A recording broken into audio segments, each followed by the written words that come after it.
Welcome, ladies and gentlemen, to a very special Horrible Gamers podcast show. This is not a show number because this is just a special show. It's a Spoilercast show. Yeah, fuck yeah. We're going to do a Spoilercast today, ladies and gentlemen, for Red Dead Redemption 2. So if you haven't played this game or you want to finish it or whatever the hell you want to do, I suggest you don't listen to this if you don't want anything spoiled for you, because we're going to talk about everything that we experienced in the game. So today, of course, there's me, Jesus. Jesus Walks Loud is my gamer tag. And I have two special guests with me today. First off, from the West Coast, the best coast, my friend, sort of, acquaintance, Evan Tanaka. Yo, what's up? West Coast, best coast. Welcome, Evan, welcome. That's right. And from Alabama, down yonder. Oh, yeah. Alyssa White. Woo! Also known as Iams' girlfriend a lot. Yep. Iams' girlfriend is how we refer to her sometimes. In every video description I've ever been in, it's Iams' girlfriend. Iams' girlfriend. Welcome. Like, you can't even put my name. Welcome, Alyssa. Thank you guys for joining me today to talk Thank you about for having me on. Red Dead. Yeah, definitely. I had a choice? No, not really. I kind of forced you to do this. Okay. Did you pull a hostage situation with Devin? I did. I was hogtied. It was hogtied. Whoa. That goes with the Red Dead team. He was going to leave me on the tracks. And I told him, I'll do anything. And he's like, you're going to record this podcast with me tomorrow. I'm like, okay. I feel like Jesus has the low end of the honor scale. Oh, shit. Oh, damn. All right, so let's talk about Red Dead. So, of course, Red Dead Redemption 2 is a game that came out this year. What's made that? by Rockstar. It's a prequel to Red Dead Redemption, the first one, which came out in 2010 or 2009? One of those years. One of those years. Which is It's during the 360 PS3 era, so... Yeah, which is a sequel to Red Dead Revolver, which is a sequel to... Wasn't it just Red Dead? I thought Red Dead Revolver was the first one. Was it? Am I confusing it with another game? What's that other game? What are you talking about? I don't know. Anyways, let's talk about Red Dead. So you start off, first off, you're in the mountains, whatever. You know, you're going through the mountains. Something went bad in Blackwater. Goddamn Micah. Micah Bell. Micah had to ruin everything back there. So you're going through the mountains, you're in the snowy area, and then all of a sudden, you know, you meet Arthur and Dutch and all the guys, and you start recognizing some people, you know, like you recognize Dutch, of course, if you played the first Red Dead. And then, you know, you start seeing all these faces, like Javier Escuela and all these other guys. And you pretty much, you're up there, you know. And what I thought was really cool about that part was how they introduced what's that fucker's name? John Marston. Yeah. Where you have to go rescue him off the side of this cliff. He's out there. He's been attacked by like wolves or something. Was it wolves that he was attacked by? Yeah. So It was like 3 wolves or something. Yeah. Then he's like, "Oh, help me, Arthur." So you go and help him, and then you know his face is all messed up. So you kind of realize like, "Oh shit, I recognize that scar. I recognize that scar right there." And then that voice actor did a pretty good job, you know, with the voice of John Marston. He made him sound a little bit younger than what he sounded like in Red Dead Redemption. I thought he did a good job with it. And anyways, you play with them, you know, and you go and you leave. But right there in that moment, you kind of realize right away that Arthur and John don't like each other, right? You realize, like, Oh yeah. these guys kind of don't like each other. Because apparently John left the gang for, I don't know, how long did they say? Was it 6 months or a year or something like that? I thought it was like a year or something. Yeah, I can't remember. It's been so long since I played the beginning of Red Dead Redemption 2, but it was a while. Yeah, and Arthur keeps mentioning to Dutch, like, why are we rescuing this fucking guy? He left the gang for a fucking year. He didn't tell nobody where he went.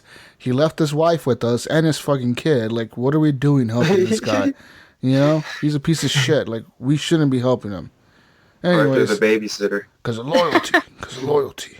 Anyways. They set that up really good because when you start off, you're playing as Arthur, and then you're kind of like, when they introduce John, you're like, oh man, fuck this John guy, you know. But they didn't. They did a good job of, you know, since John was all of the first one.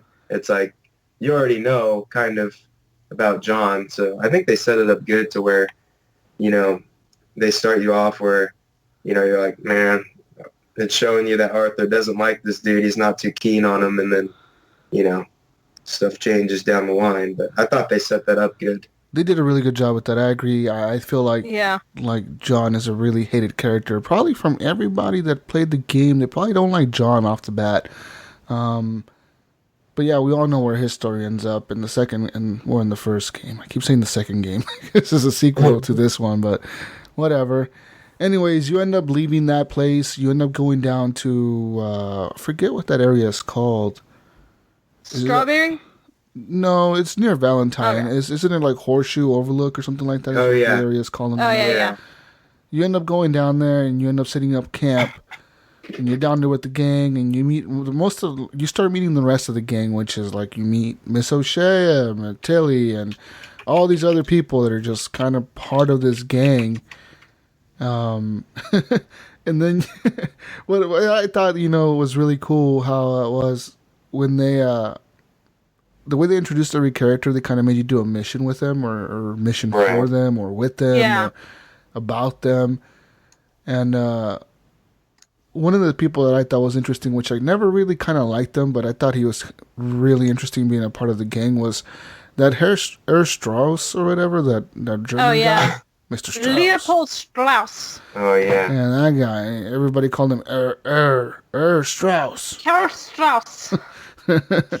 Yeah, the German dude who wasn't he like the accountant for the group or something, like the banker or whatever the fuck? Yeah. Kinda, and he wanted you to collect all the debts. Yeah, he's like a loan shark. Yeah. Pretty much. And that guy was pretty interesting when you first meet him. You're like, oh, I got to collect some debts. All right, get to beat some people up. And that was pretty cool. I mean, and then one of the first missions you play in the game is when you head down to town, and it's actually probably the first mission you play when you leave that camp in the mountains, is when you head down to town with the girls. I think it's Miss O'Shea, Tilly, and that other chick. Molly? Was it Molly? Oh, Molly. No. Molly's O'Shea. There's Miss Grimshaw. I think it was Miss Molly. Grimshaw, the drunk girl, right? That's the drunk girl, right? Miss Grimshaw. Mm-hmm. And then there's, I think it was Tilly. So yeah, I think them three go with you, and I think it's Bill. And you guys down at the bar, and you're just hanging out there drinking and shit.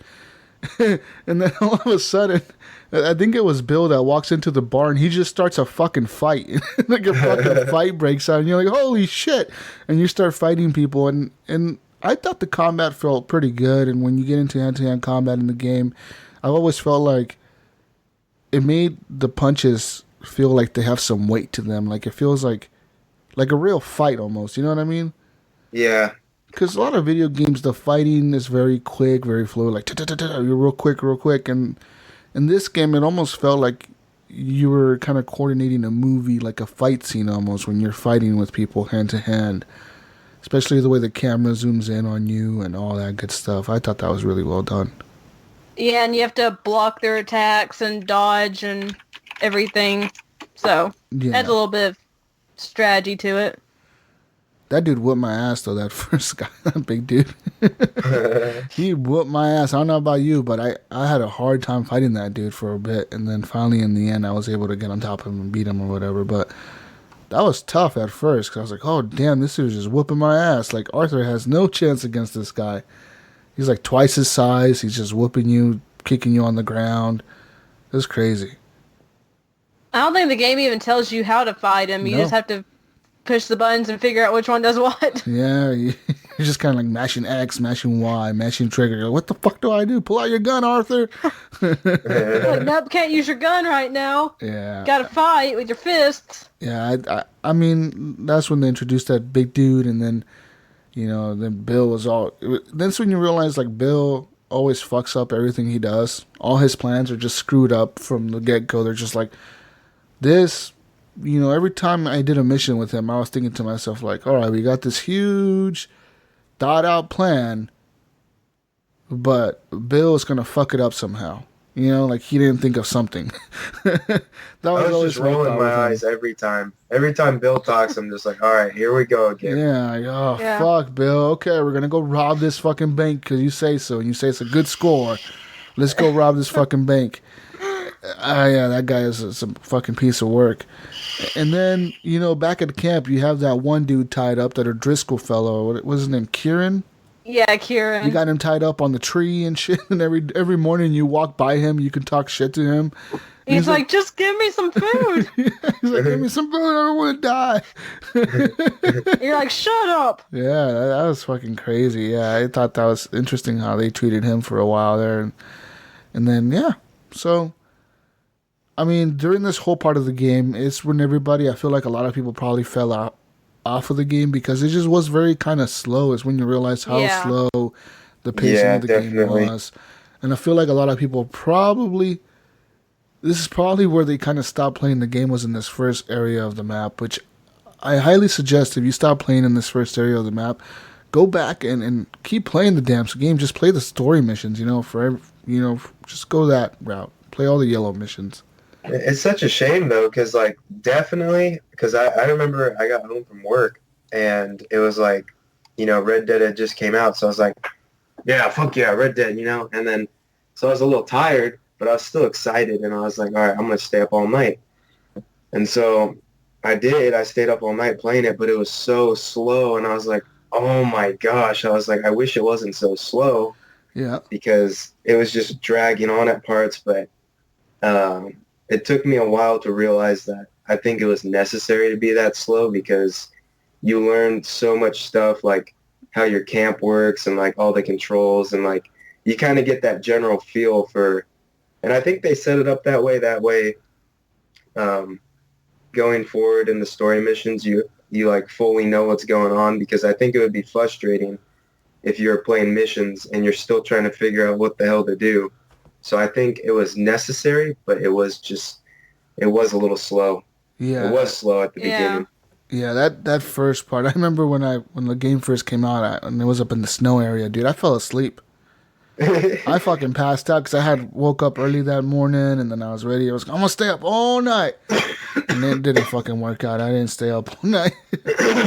Yeah, I remember you posting something about buying a bunch of energy drinks to stay up all night to play it. Yeah. Nope. Didn't work out. I bought the energy drinks, but I couldn't even drink them because I was so tired. And I just got bored and I crashed. But I remember something we kind of skipped over in that first part was where you meet that, isn't it Sadie that you meet? Yeah, Sadie. In that farm in the north, in the snow area where her husband's been killed and the O'Driscolls are up there and you kind of rescue her or whatever. And you kind of rescue her, but you also, not you directly, but I don't know who it was, but somebody knocked over a lantern and burned her house down. So I was Wasn't it Micah? Yeah. It might have been. It was either Micah or it might have been Bill.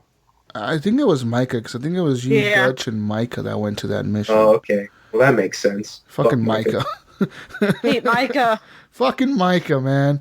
But yeah, that's where you meet Sadie, and she's kind of like this scared girl or whatever, She's scared because her husband's just been killed by these guys or whatever. They kind of had her kidnapped. And then you show up, and you're another gang, and she's like, fuck you guys. You guys are a bunch of criminals. I'm not going to trust you. But that's where you notice that, like, Dutch's gang is a gang, of course. They're criminals, but they're, like, good criminals. Kind of. You know what I mean? They have, like, morals. They'll help you if they want to. If you need help, they'll help you. That's how you start off, at least. But then you don't screw them over because they'll come after you or whatever, you know what I mean? Or they'll use you for something. And Yeah. so, yeah, we play the first part of the game, which for the most part is kind of a tutorial area. And then that's when you go to Strawberry to bust out,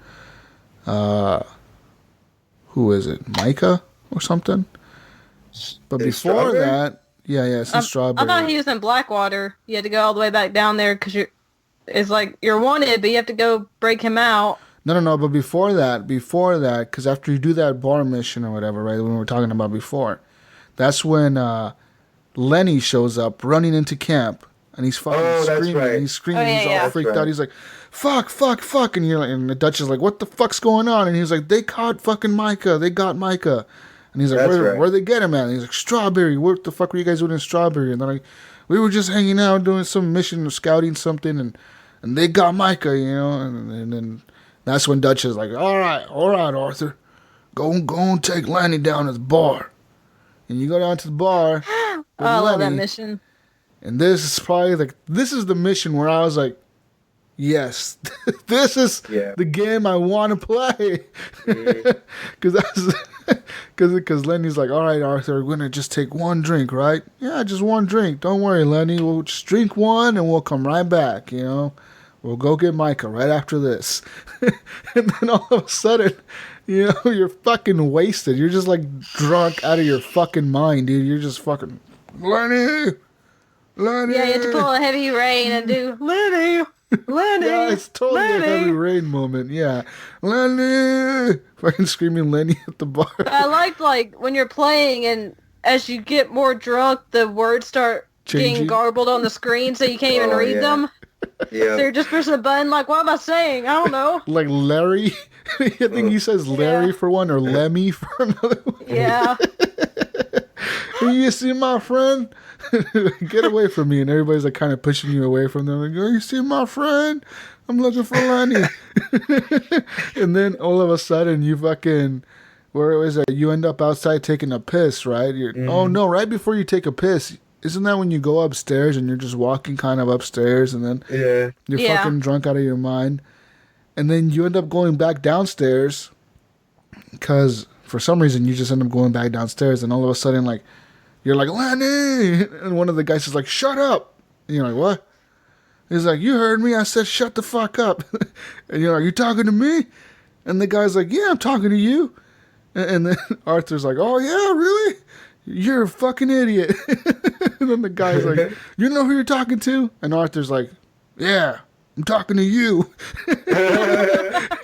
And then it looks like a fight's about to break out. Then all of a sudden, everyone's just fucking dancing, and the music is fucking going, and everyone's dancing, and oh man, that whole scene is so perfectly set up.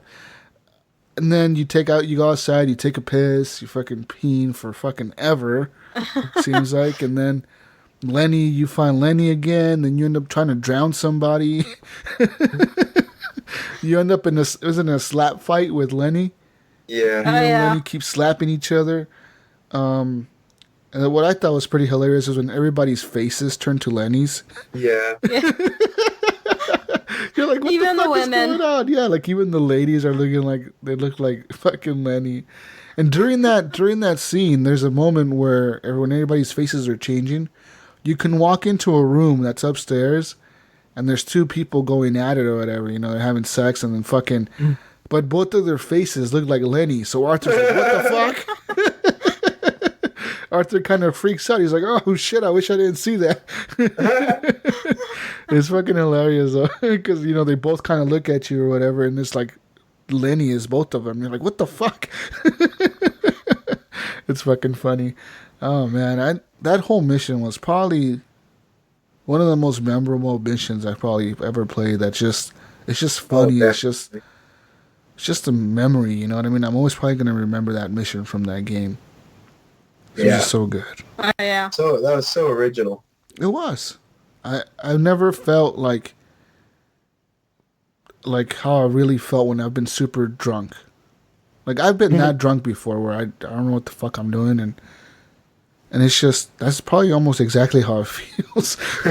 You know what I mean? You're just like seeing shit. You're just fucking stumbling everywhere. And then at the end, when the law shows up and you take off running and Lenny goes one way and you go the other, fucking, you'll never take me alive. You're just fucking running. I ended up getting caught during that mission, but there's two ways it can play out. You could actually end up outrunning the cops in that mission. I don't know what you guys did. I ended up getting caught.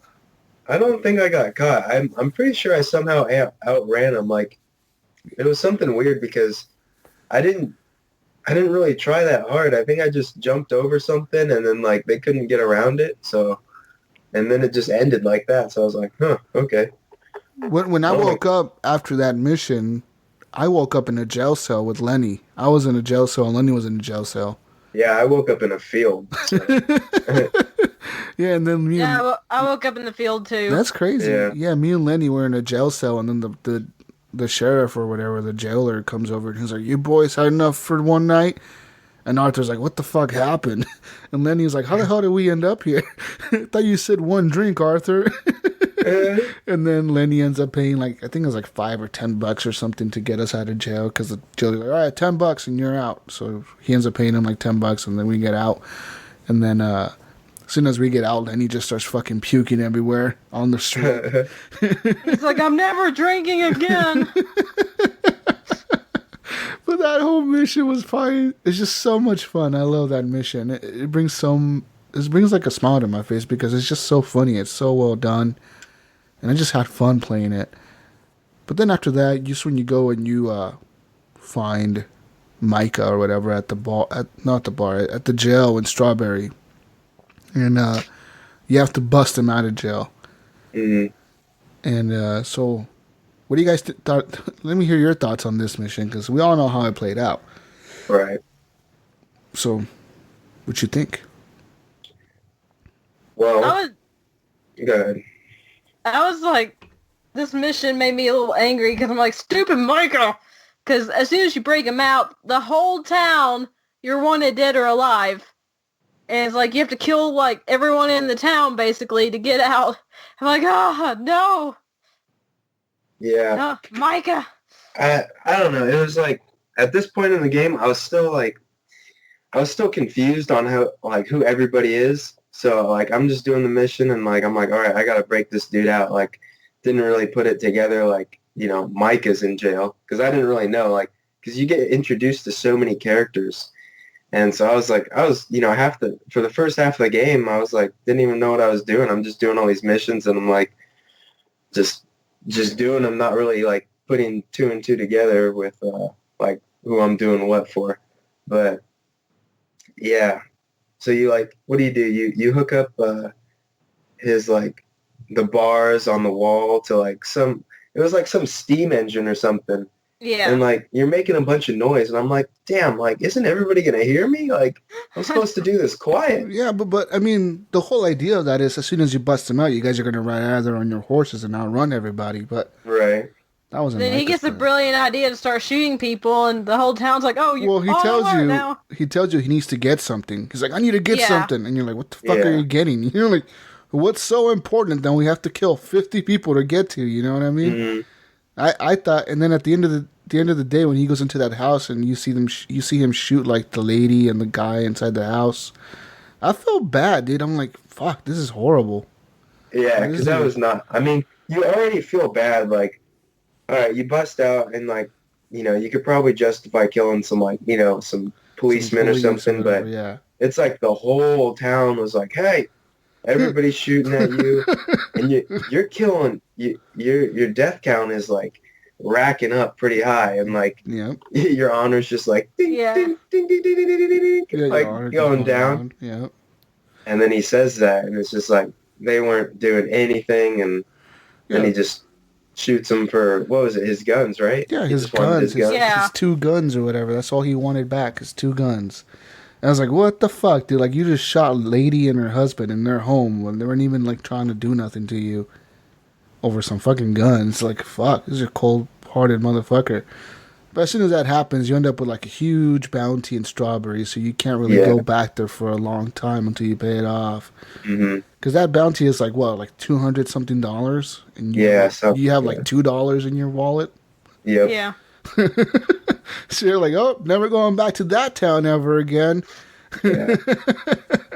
So and at the end of the mission, he gives you your holster so you can dual wield stuff. Yeah, that's pretty cool, I guess. But it's like not worth it. Was it worth it? Yeah. No. It's like killed 100 people, but I got a gun holster. Woo! Yeah, that was pretty rough. And then later on, you know, that's when you do the next missions, or the next few missions that I did. One was where you end up going to this guy's house to collect the debt. And, you know, Strauss tells you this guy hasn't paid up. You got to go make him pay.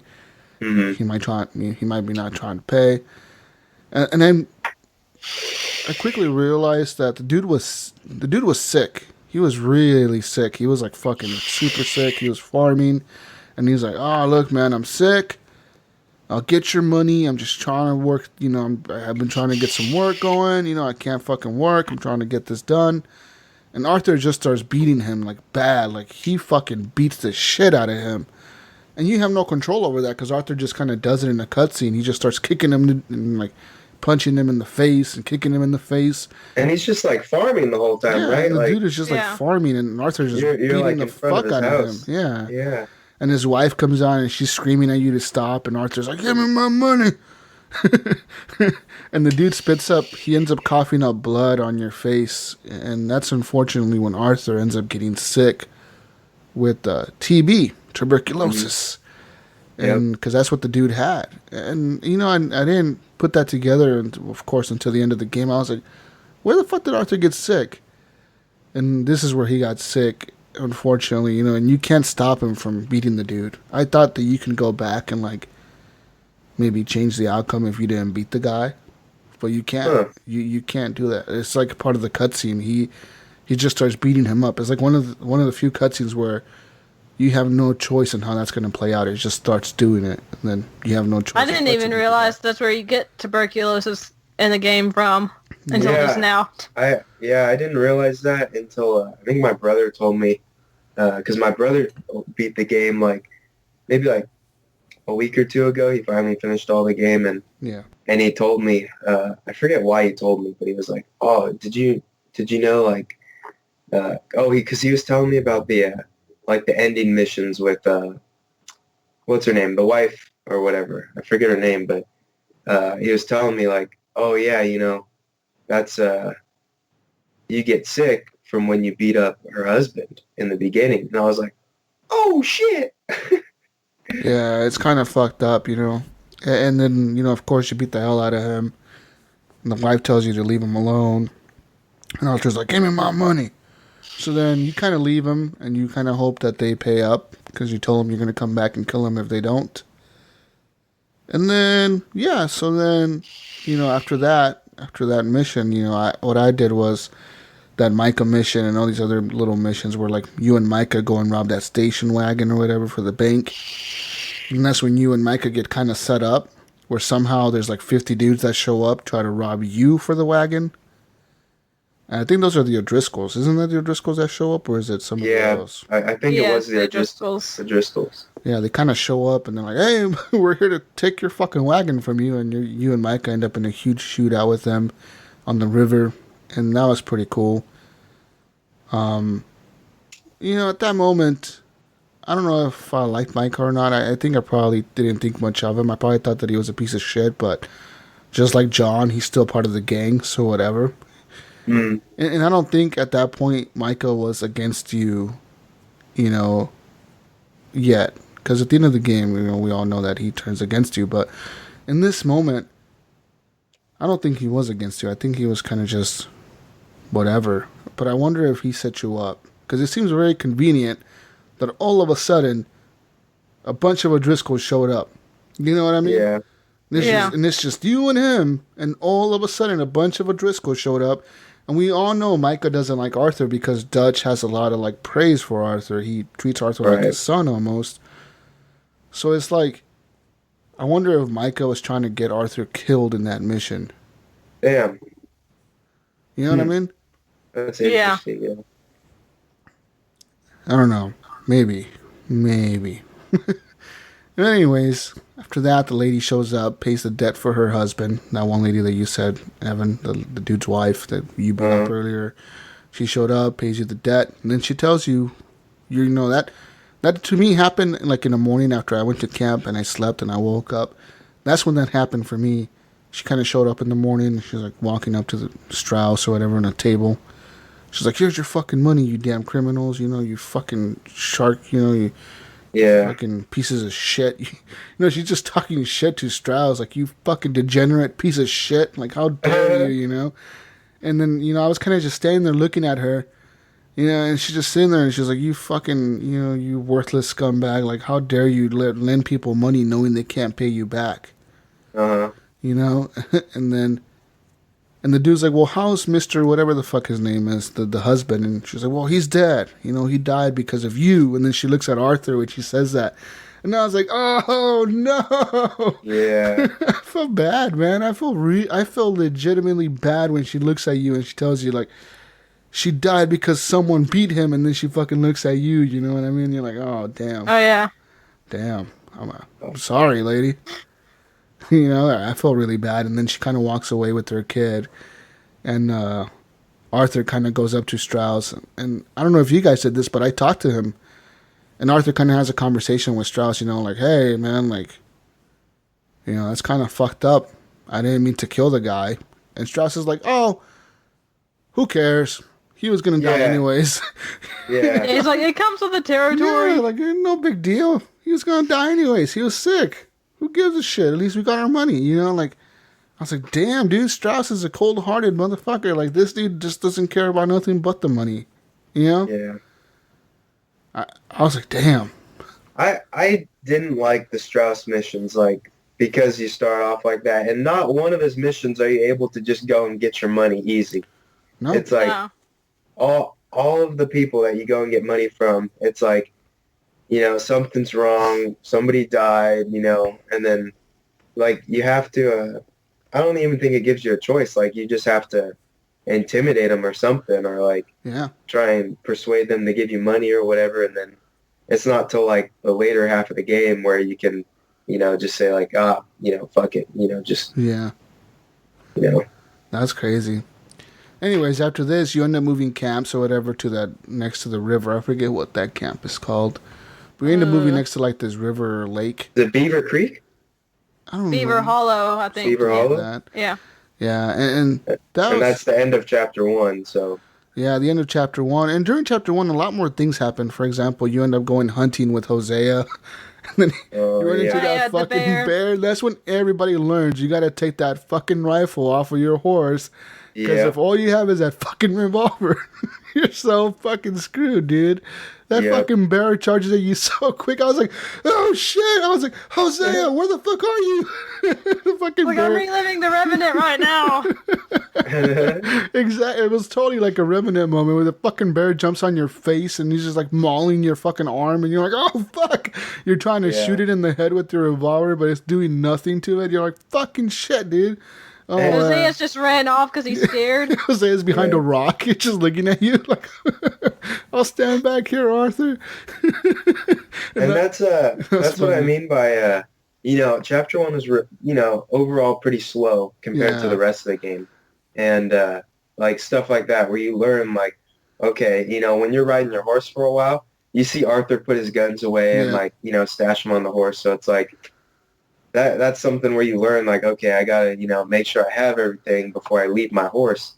And, like, at that, you know, that mission where you're hunting with them, like, that was one of the parts where I was dozing off, and then, you know, that bear comes at you real quick, and, oh, shit, you know, because you put out some bait or something, and you're just kind of waiting, and then it all happens pretty quick. But. Yeah, those bears come at you so damn fucking fast, and you have, like, Deadeye or whatever, but, I mean, even if, I remember I put like 6 shots into it and it didn't even slow it down. It didn't even like flinch. And just then you get the option afterwards if you want to continue hunting it or go back with Hosea. Yeah. Which I continued hunting it and I killed it eventually, but...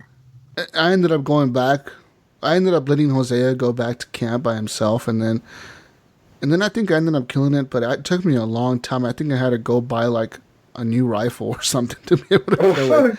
Yeah, I bought like the Lynchfield repeater or whatever that had more bullets, because the first one you start off with has like 7 bullets, and then the second one you buy has like 13 or 14 bullets or something like that. So I was like, I'm gonna use this thing to kill it, and it worked. Yeah. And that's when you meet. That's also when you figure out you can't carry a person and a bear pelt on your horse. Mm-hmm. Yep, learned that the hard way. Because that fucking lady's on the side of the road. Help me, mister. My horse just up and died on me.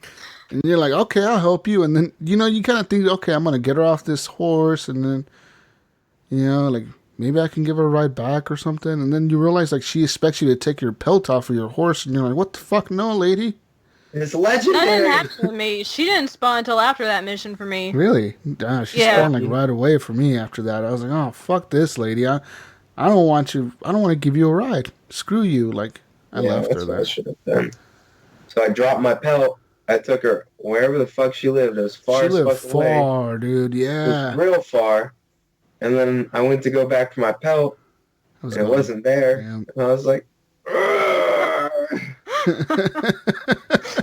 yeah, it was crazy, man. Like all those little things, like that happen in the game. It's just insane. And during this whole time, what got me the most was just looking at the environments that they've built in this game. It looks so damn good, and everything just seems kind of real. Like, it seems like a world where people actually live in it, where you're just seeing people riding their horses around, or driving their wagons, or hunting, or just doing random shit around the map. You're like, damn. Anyways, in the second camp, we got there. I ended up doing some missions over there, and one of the things I ran into was the KKK. I never saw them. They were like having like a big meeting next to like this really close to my camp. Actually, I was going back to camp when I kind of heard him speaking, and I was like, "What the fuck?" And I kind of rode my horse through these bushes, and I see a bunch of white hoods and like the pointy hats. I'm like, "What the fuck's going on here?" And there was like 40 of them or 20 of them just standing there. They're like, "Oh, I'm gonna stand right here," and they're like doing they were doing something. And I ended up shooting at them.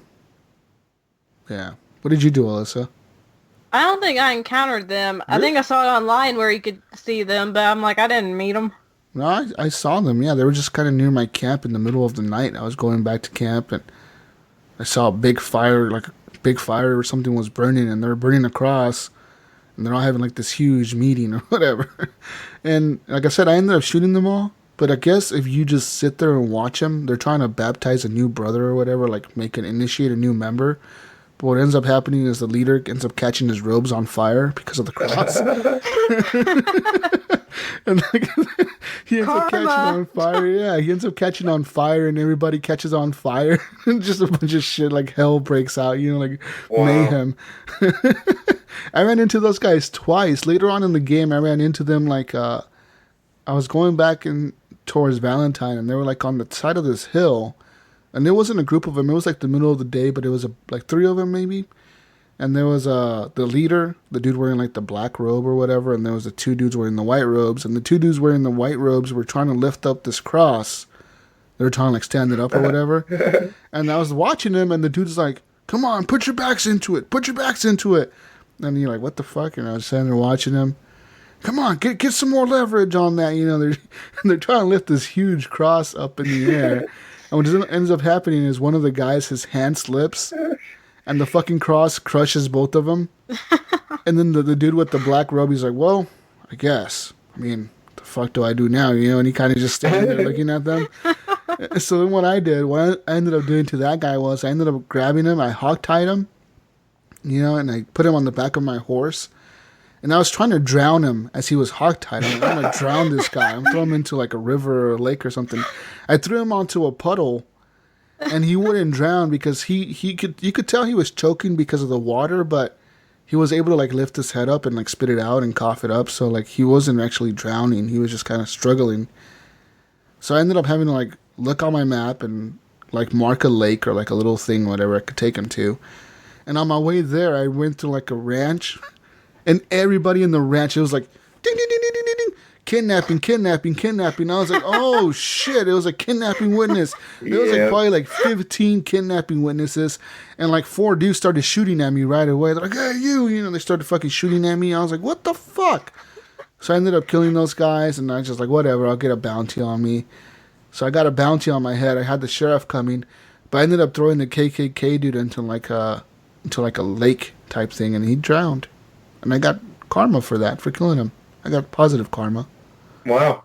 Yeah. If you mess with the KKK, you get a bunch of positive karma. They don't give you negative karma for killing those guys.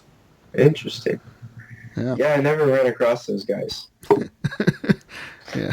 Fucking. I never did either. Fucking hilarious. But during the second part of the game where, you're in that second chapter, that's when you ended up breaking out that Irish dude or whatever from camp. Sean? Yeah, Sean. You ended up breaking him out actually in the first chapter where you're back at the other camp in the first one. You ended up breaking him out, and that's when you have a party, and that's when you realize, like, oh shit, like your gang celebrates when you do something crazy like this. And that's when you sing the ring ding do. The ring ding do. You could sing with them, and like you can join them in the singing. You can like go up to the circle and start singing if you hold X. And then, like, as you walk away, Arthur will keep, like, humming, like, he just keeps singing like that, like, kind of, like, every once in a while he'll kind of say something, like, keep singing the song with him or whatever.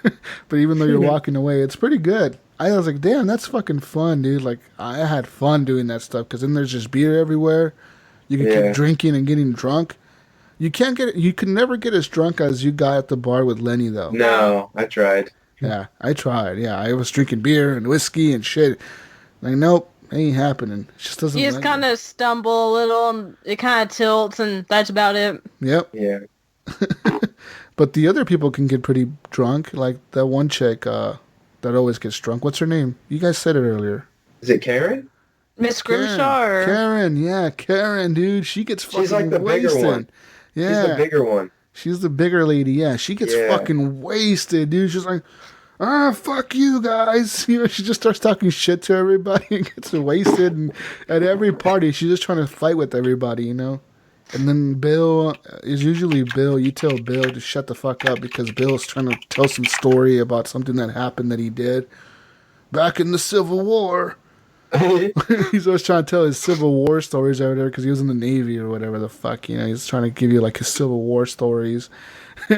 You're like, shut up, Bill. You didn't do shit in the Civil War. All you were was the cook. And he's like, no, I wasn't. Talking about how he fired cannons and all this shit. And you were just the fucking cook, Bill. Don't lie. Oh, man. But in the second part of the game, you and Dutch actually become deputies for the town. Isn't it Rhodes? Rhodes, yeah. Yeah. You become the fucking deputies of that town because Dutch goes into town and talks to the sheriff, and he becomes like his best friend. And because he was drunk or something. Yeah. Yeah. You're just hanging He was out. like, you meet up with Dutch in town, and Dutch is like, hitting it off with the deputy, and the deputy's just wasted. And the other dude in the police station's like, yeah, okay, just like rolling his eyes because it must happen a lot where the deputy or the sheriff is like just always drunk. Yeah. Making people deputies. Yeah, and then Dutch just looks at you like, Arthur, we're deputies now. We could run this town. Yeah. And that's his big plan or whatever, to run the town and try to be cops under everybody's noses or whatever. Well, because he wants, his motive is like, I don't know where you find out about it, but you kind of hear like Dutch is under the impression that the what are the Braithwaites and the Greys. The Greys. Yeah. That that both of the families have gold and they're just sitting on it, and so Dutch is trying to finesse the situation to get the gold from both of them. Yeah. And have them like fight each other while we just sneak in there. Get our loot and get out of there. Yeah, doesn't really go as according to plan though. and yeah, so what ended up happening, was I ended up doing some missions for the Greys, and then you and Hosea actually end up doing some missions for the Braithwaites, where you end up killing the people that stole a cart of moonshine from them, and you end up taking the moonshine back to them, and you're like, hey, look. we got your moonshine, like, we'll sell you this cart, like, we're cool. We're going to help you out. And like, okay. And the lady kind of, she seems like a conniving lady to me. She like, okay, I'll pay. She's real skeptical. Yeah, she's like, I'll pay you guys, okay. Yeah, and then, Hosea's like, yeah, and Hosea kind of becomes friends with her, trying to get information out of her. And you're doing missions for the Braithwaites and the Greys. But then, in between all that, there's like a little side mission between, like this, was it the Grey kid or whatever? Yeah, he's in love with the Braithwaite. Yeah, and he's in love with the Braithwaite girl or whatever, and you end up seeing like these love letters between him and shit. Some Romeo and Juliet. Yeah, like these two love each other or whatever. They're trying to like, get together, but their families fucking hate each other or whatever. I was like, oh man. And I love how Arthur in the middle of all this shit, he's like, you're not gonna make me send another letter, are you? He tells the girl this, she's like, no, I just need you to help me escape or do this other bullshit or whatever. And you kind of help that girl do some missions where, like, one of the missions I helped her do was I drove her wagon for her, like, women's voting or whatever. Oh, she yeah. wanted women to vote. So then you end up driving her wagon or whatever, and then all this shit happens. But, man, that whole second chapter was pretty cool. I thought that it was a pretty interesting thing where they did with the Braithwaites and the Greys or whatever. That little feud. Yeah, that was pretty cool. Yeah. And then I think you, like right after you bring the wagon of moonshine back to her, she's like, all right, we'll go take it into town and hand it out at the saloon. And then... Yeah, to piss off the Greys. and then, you're in there and you go bartender Arthur and you're just pouring all these drinks and doing all these like fancy pours and stuff, trying to get as many... handing out faster. We're handing out drinks as fast as this man can pour. Yeah, isn't it you and Hosea are in town or whatever? Yeah, and Hosea's like, all right, you're my dumb brother or whatever. Oh, yeah. And Arthur's like, what? And Hosea's like, yeah, you're my idiot brother. Just shut up and just pour drinks. He's telling people, he's killed 10 people, but, he's stupid. It's okay. He killed our mother. He's saying all this shit like he killed our mother back home or whatever, and now we gotta do this.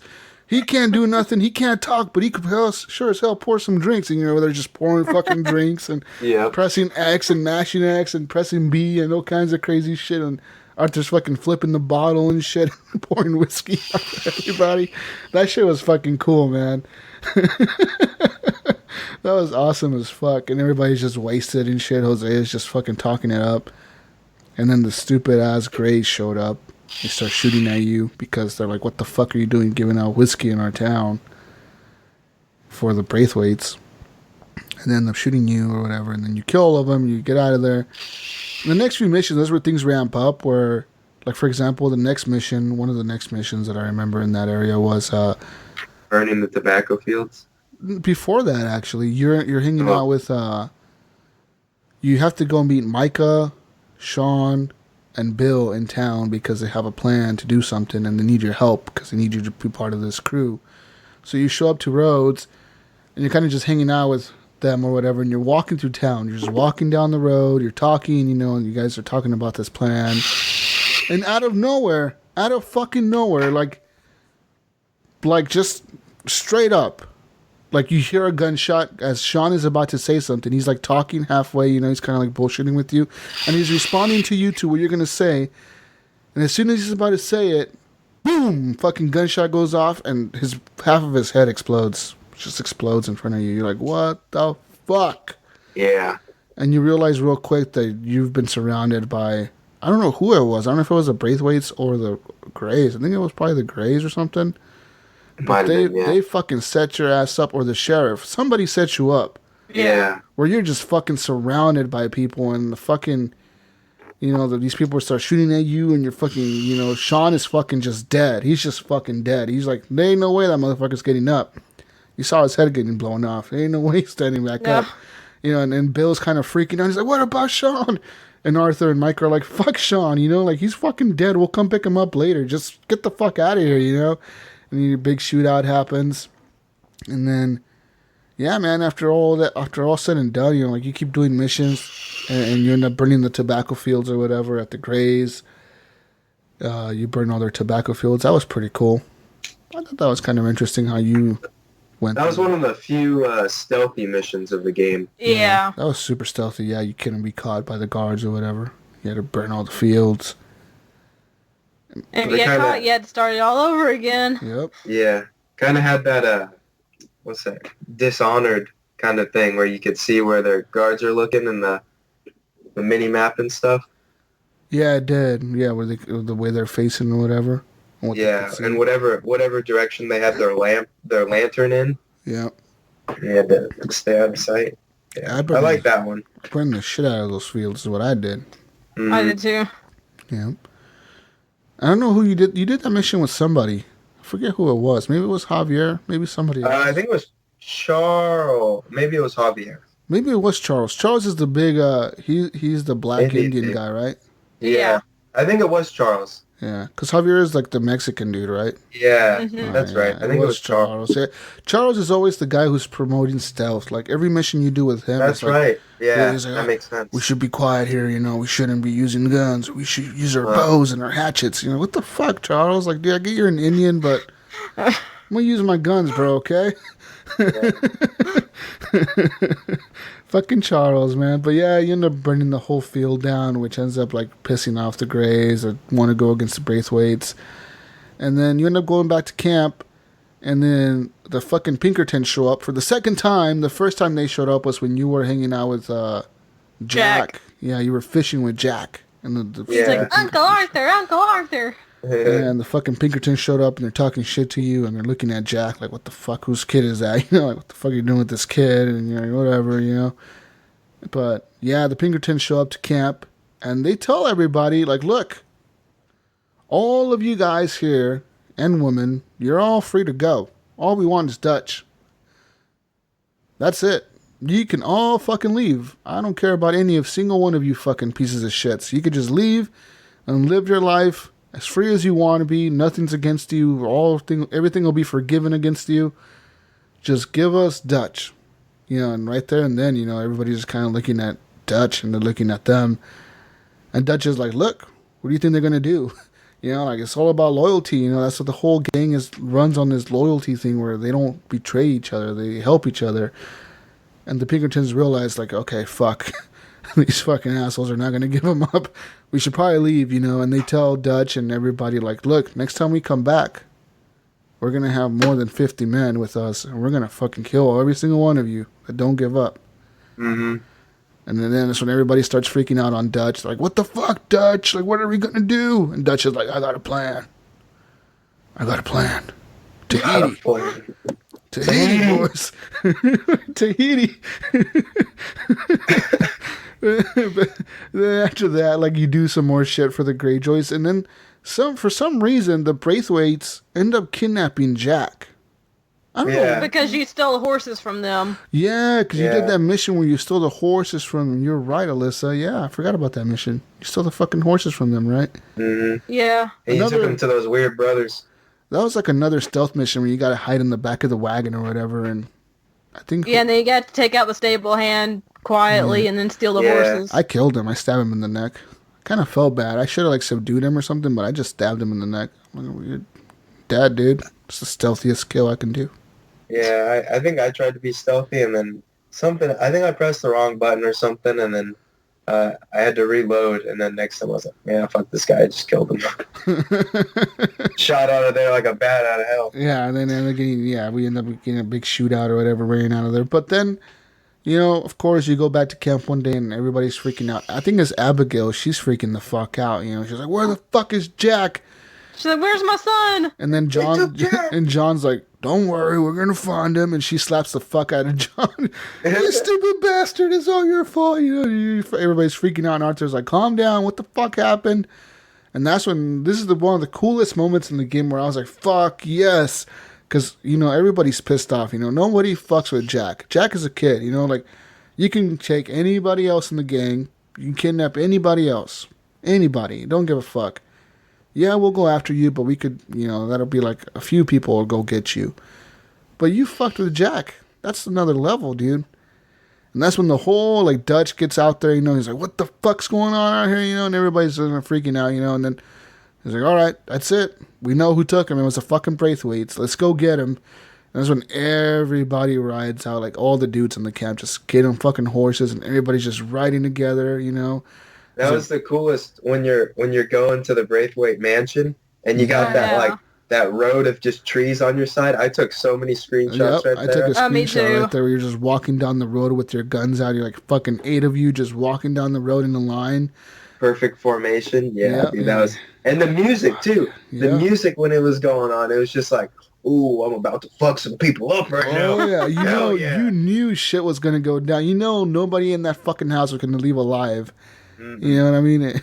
If you fucking took him out. But anyways, you end up showing up, and then, you go up to the Braithwaites, and you're like, what the fuck? And the lady comes out, and she's like, what the fuck are you guys doing here with your guns? You put them away. And Dutch is like, nope. Where the fuck is Jack? You guys took Jack. Where the hell is he?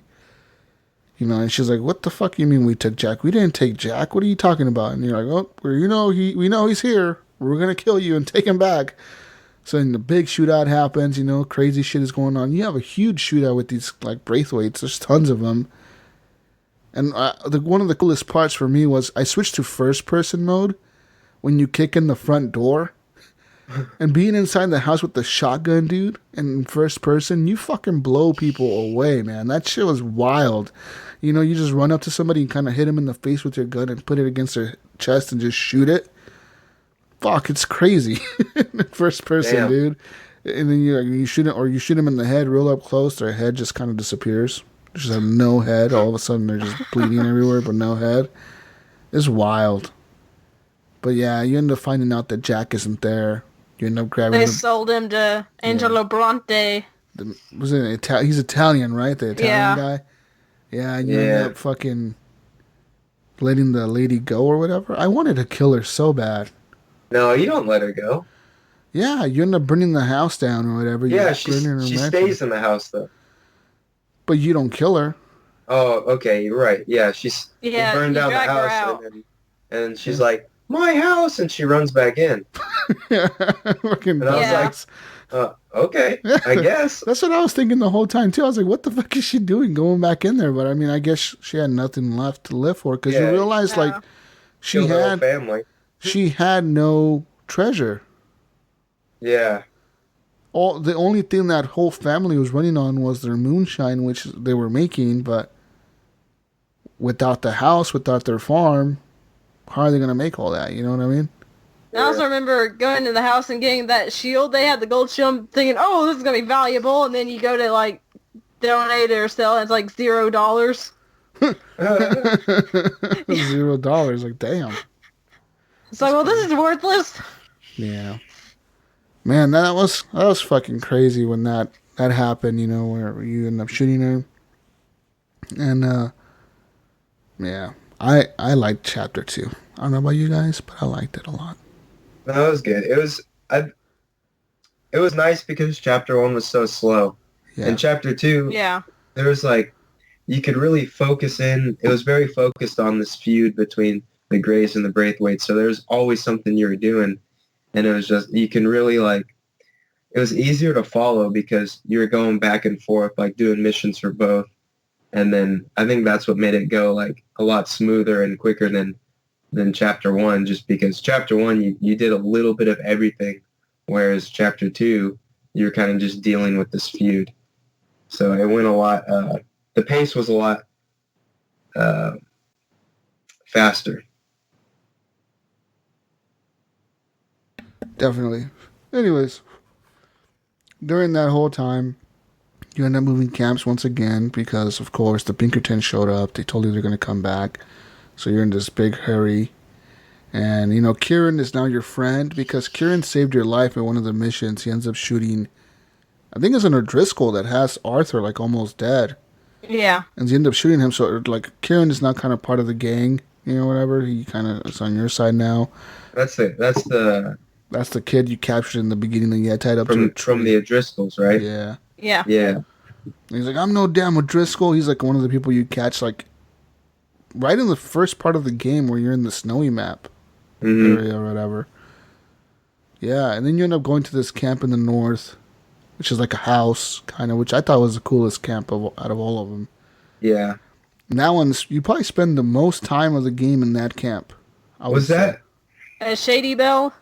Yeah, probably.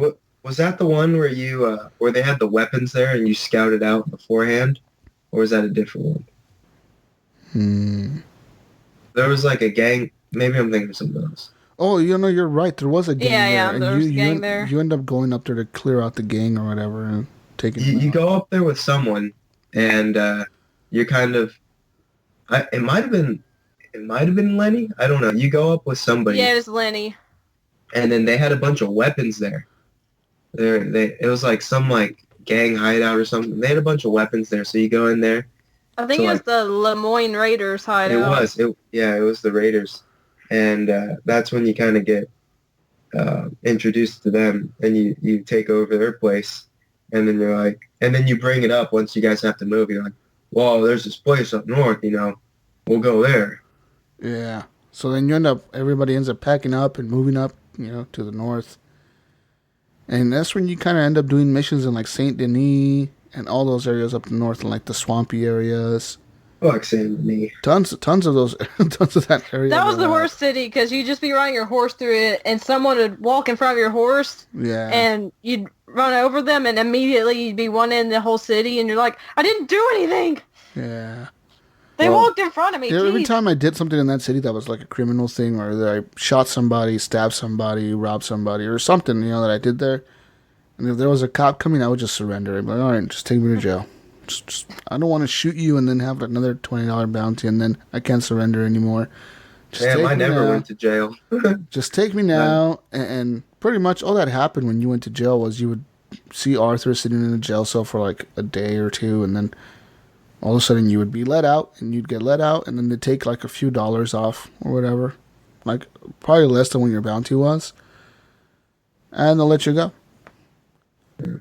I'm just still salty that first time you go into Saint Denis, you get fucking punked by these shit kids. Oh yeah, and you have to chase them. Yeah, you chase them through the city. I was getting so frustrated. I was like, where are these damn kids? Get off my lawn! Damn little assholes steal your shit and take off running. Don't they steal your like bag or something? They steal your bag. They steal your whole bag, and then just running. You go up to the leader, the fucking Peter Pan. Yeah, Peter Pan kid. in the group. Yeah. Yeah, you're like, give me my stuff back. You're trying to talk to a bunch of kids, and they're all surrounding you with like guns and shit. Yeah, well, even like what I thought was hilarious was like even the littlest one, he looked like he was probably like 4 or 5. He had like a stick, but he had it shaped like a gun, and he was holding it like a gun. Yeah. But it was like a stick. I was laughing at that. I was like, really, dude? Like, you're like 4 years old, man. Come on. But you're right. Those fucking kids are the worst in that fucking town when you first run into them. But I did a bunch of things in Saint Denis. I went and got outfits. I went to the magic shows. Did you guys ever do the magic shows? No, I didn't. Those are the best. They have plenty of them. They're different. Every night you go, they're different. I found the vampire there. There's a mission where you have to like vampire. There's this mission, I had to look it up online to even discover it, but you go around the city and you found these drawings and you write them down in your sketchbook, and after you get like 5 drawings, it tells you where to find the vampire, and you have to go at night, and then he's in an alley trying to bite someone's neck, like he's already killed them, and he's like, I'm a vampire, I drink blood, and you're like, no, you're not, you're bullshitting, and you have the choice to either spare him or kill him, but either way, if you spare him, like, I chose to spare him, and he still rushed me, and I had to kill him anyway. You get, like, a really good gun off him when you do it, though. But he dies with 1 bullet, so he's not a vampire, but he's saying he is. But he was drinking people's blood, though. Well, he's fucking crazy, then. Like, he'd cut their necks when they were dead and drink it. He's just fucking crazy. That's all he is. But yeah, the only way you can find that is if you found the drawings around the city. One of the cool things that happened to me was in the magic show. I spoke about this on the podcast, but I don't know if you heard it, but I'll say it here. When I was watching the magic show, I just went there by myself, just randomly, one night. I was like, oh, we're going to go watch this show. And I was watching it, and the great magician showed up. This dude who's a magician shows up, and he's doing like all these tricks, right? But his main act is he has his assistant shoot a bullet at him, and he's going to catch it with his teeth. So, of course, she shoots the bullet at him, and he, of course, catches it with his teeth. You know, he, like, does, like, this thing where he almost falls over, like the Matrix kind of where he, like, is falling over. And then he stands right up, and he's like, yeah, ta-da, you know, and the fucking drums are banging, and everybody's like, yeah.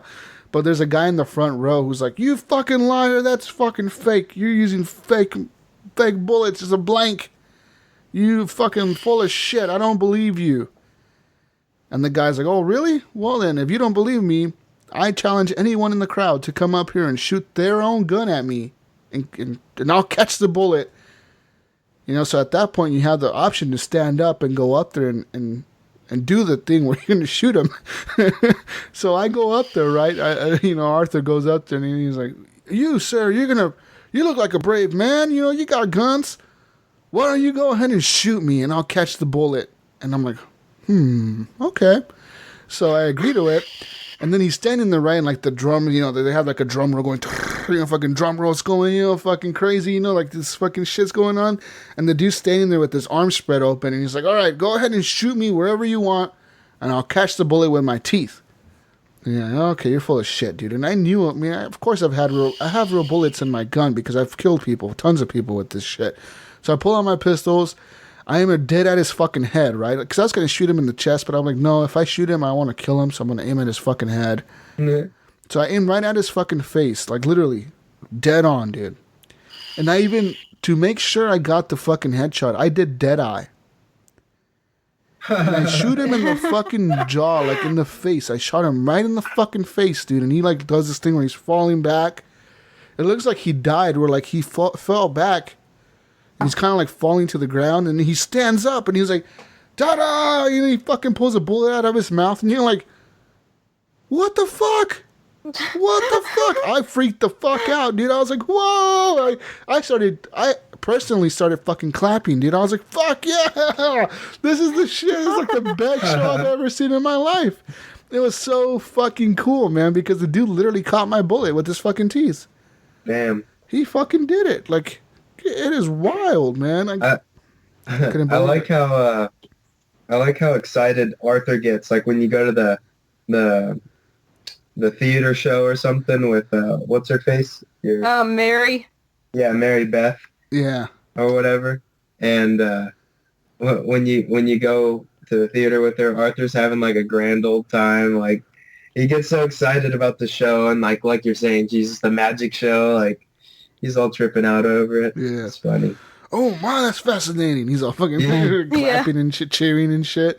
Or and he's cheering for the girl that's dancing with the fire or whatever. You know, there's this chick that dances with, like, fire around her or whatever. And she's like a belly dancer. And he's like, oh, my, she's hot as hell. You know, he's up there. And Mary Beth is like, Arthur, shut the fuck up. What are you doing? That was fucking hilarious. I love that whole... And then, but the thing is, when I did that mission, it was right after I went to go see the magic show, the one that I'm talking about, where the dude got shot in the face with my gun and he survived or whatever. Mm-hmm. And then I went to go see the magic show with Mary Beth, like, the next day. I did the mission with her where you take her out on a date or whatever the fuck you're doing, and you end up going to the magic show. I did the mission with her, and I was thinking to myself, man, I'm going to see the same shit again. You know what I mean? Like, this is going to be the same fucking show again. And I was thinking to myself, I'm going to shoot the guy in the face in front of Mary Beth if he challenges people to do it, right? And then, no, it was a completely different fucking show. Like, everything was different. Like, some of the people were the same, but not all the people were the same. For example, like, when I went with Mary Beth, there was this lady that was singing, like a lady that sang some song about calling her... The Saint Denis song? She was singing a song about, like, a phone call, like, calling her husband or like use a telegram. It was like it's a famous song. I've heard it on the radio actually, but she's singing this song, and then like the magic guy wasn't even an act. He wasn't even there. Like they had the fire lady, but she did a completely different thing from the first time. She did like a whole new dance, like a whole new thing. It was her, but it was a whole new thing. So like they have these whole new acts, but the same people sometimes. But sometimes they switch out the people because it's different acts. I thought it was super well done how they did that, because they have like, I think altogether they have like 9 different shows they show at that theater. Wow. So you could go there like cool. 9 times and watch 9 different things happen. Hey. But that's super cool. Anyways, back back to the story here. We're in this little camp. We're hanging out, and isn't this where you go talk to Bronte? Yes. Yeah, I believe so. Yeah, because Jack's missing. He just moved camps, and you're like, all right, we gotta go find this dude who has Jack, presumably. And this is kind of in the moment where in the game where I kind of started liking John. Because he realized before this mission, he realized, I'm just a fuck up. John Marston just told, you're riding with him to, I think it was St. Denis to go talk to Bronte, and he's just like, man, I'm a disgrace. I'm just a dumbass. And Arthur's like, what? I do everything, try to do everything right, but I just fuck everything up. I just don't know what to do in my life. I've been gone for a year. My kid doesn't even like me. My wife, my girlfriend, or whatever the fuck she is, Abigail, don't like me. I lost my kid. I can't get him back. You know what I mean? He's just like, I'm just a fuck up. I realize I'm an idiot. I got nothing going for me, Arthur. What the fuck do I do with my life? And Arthur's like, well, you are kind of a dumbass, but, it is what it is. You got to do it what you got. What are you going to do? You can't change your life, He had that brotherly moment with him. I remember that. Yeah. And John's like, I'm just a fuck up, Arthur. I don't know what to do with myself. And you meet Bronte, the crazy Italian guy who's just this real fucking douchebaggy dude. He's like, I'm going to fucking, make you guys do some mission for me at the cemetery to fucking give me the kid back. And then you go do the cemetery mission. I think that was with Lenny. You end up going to the cemetery, killing these grave robbers.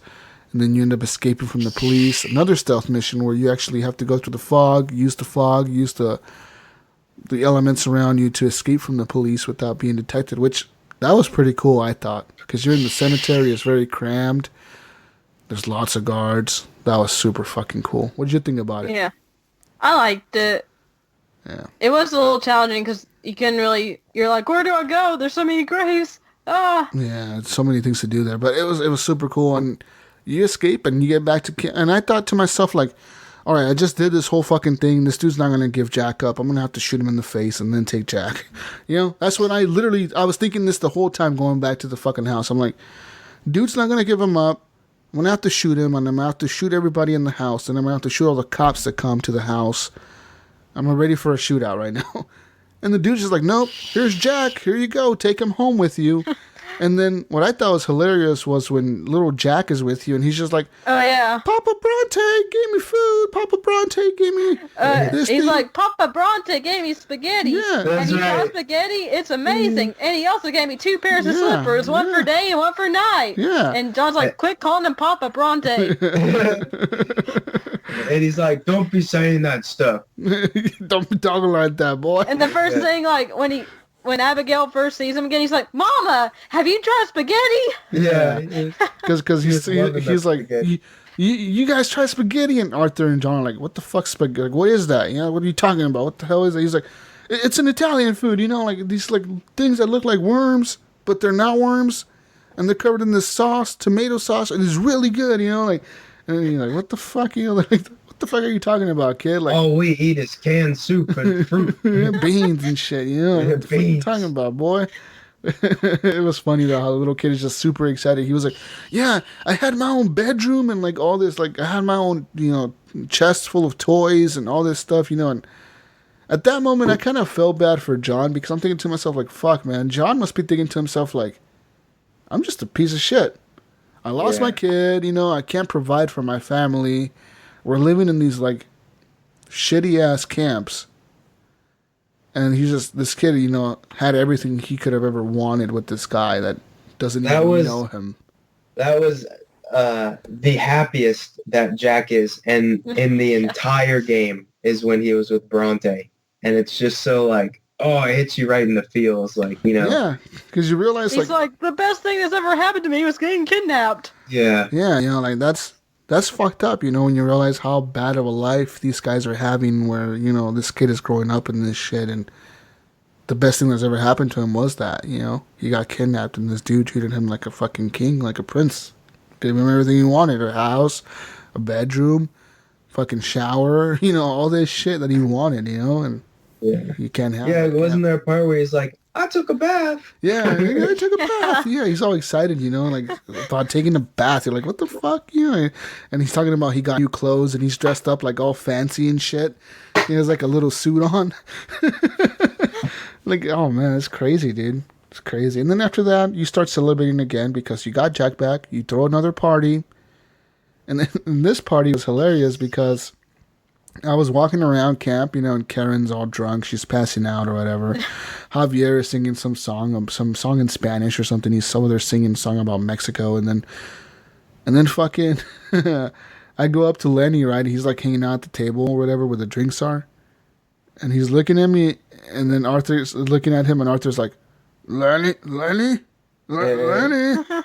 And then Lenny's like, oh no, not again. I'm having flashbacks. It's fucking hilarious. I just thought that was so well done. Like Arthur kind of teases him a little bit. Arthur's like, Lenny, my boy, Lenny.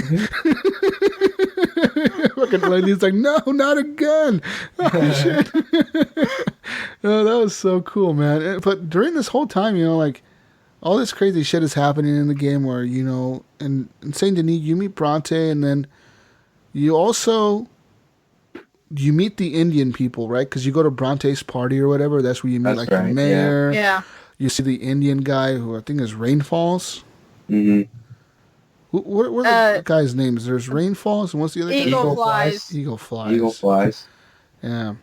So you meet those two or whatever. They're kind of talking to the mayor. They're trying to get the mayor to, like, do some deals for them or whatever because the fucking Leviticus Cornwall, is trying to take over their land or whatever, because they have oil up there in their land. So Leviticus Cornwall is trying to push up against them or whatever, making them move again.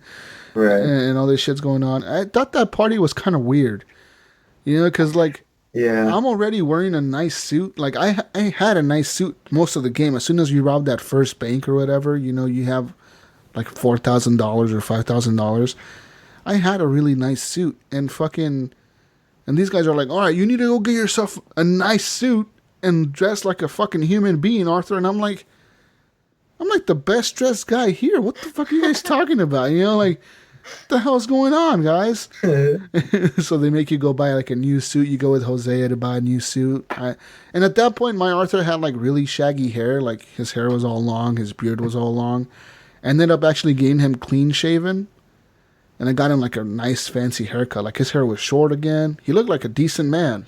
Then he went to this party. And then at the party, like, I thought Bronte was just a douchebag. You know what I mean? The way he treats you in Dutch or whatever. Yeah. Because he's like, oh, you can bring out the good wine now. You know what I mean? When you guys are walking away or whatever. I was like, what a fucking douche, dude. And like, if you have subtitles on in Italian, you can see what he's saying about you to his friends. Yeah. Yep. It's fucking such a douchebag, you know what I mean? Because he like tells them like this is like probably the first time they've showered in months or whatever. Like, I was like, oh man, you fucking dick, dude. I didn't like that guy at all. No. But then you meet Rainfalls and all those people, and I think after that isn't this when you do start doing missions with Rainfalls and them, or they kind of tell you to go talk to somebody for them or something? Yeah, they tell you like, all right, let's whenever you're ready, meet us at so and so. So they tell you to doesn't who's Rainfalls and who's Eagle Flies? Is Rainfalls the dad? Rainfalls, yeah, he's the dad. He's the dad, and Eagle Flies is like the son. He's kind of like the crazy. He's got like that chip on his shoulder, like, oh, I just want to kill them all, Yeah, these fucking white men. Yeah, Rains Falls is like, no, we got to go before Congress and appeal our case, and we have to do it the right way. Violence is not the answer. Rainfalls realizes that like they stand no chance against the U.S. Army. They just don't. Like, it doesn't matter how many Native Americans there is, they just don't stand a chance because the fucking U.S. Army has like trains and fucking cannons and guns. These guys, they have guns and stuff, but like they're not nearly as good with him as as the fucking Americans are or whatever. But I think this is where you end up going to meet Eagle Flies in front of the Cornwall refinery, that big oil place, right? Yeah. Right. And you end up meeting with him there, and then you kind of scout it out or whatever. For some reason, you end up scouting it out. Isn't that what you do? I think you also have to sneak into the warehouse and go to the office at the top and get documents from the guy up there. Or is that a different mission? No, that's it. Oh, okay. Yeah. And he ends up blowing up the oil tower? No, that's a different mission. That's like near the end of the game. Okay. Yeah. So, like, I think in this one I think what you end up doing is actually, isn't this where you hijack the train and drive the train?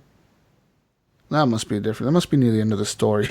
I thought the first mission you kind of do, it's when you're dealing with Cornwall. I don't know. I don't think you do it solo, but you go and you steal like one of their like oil oil wagons or something, and you have to drive it back. But I think that's something different. That oil wagon, when you steal that one, dude, that's when you end up robbing the train with John and all those guys. You end up robbing that one train.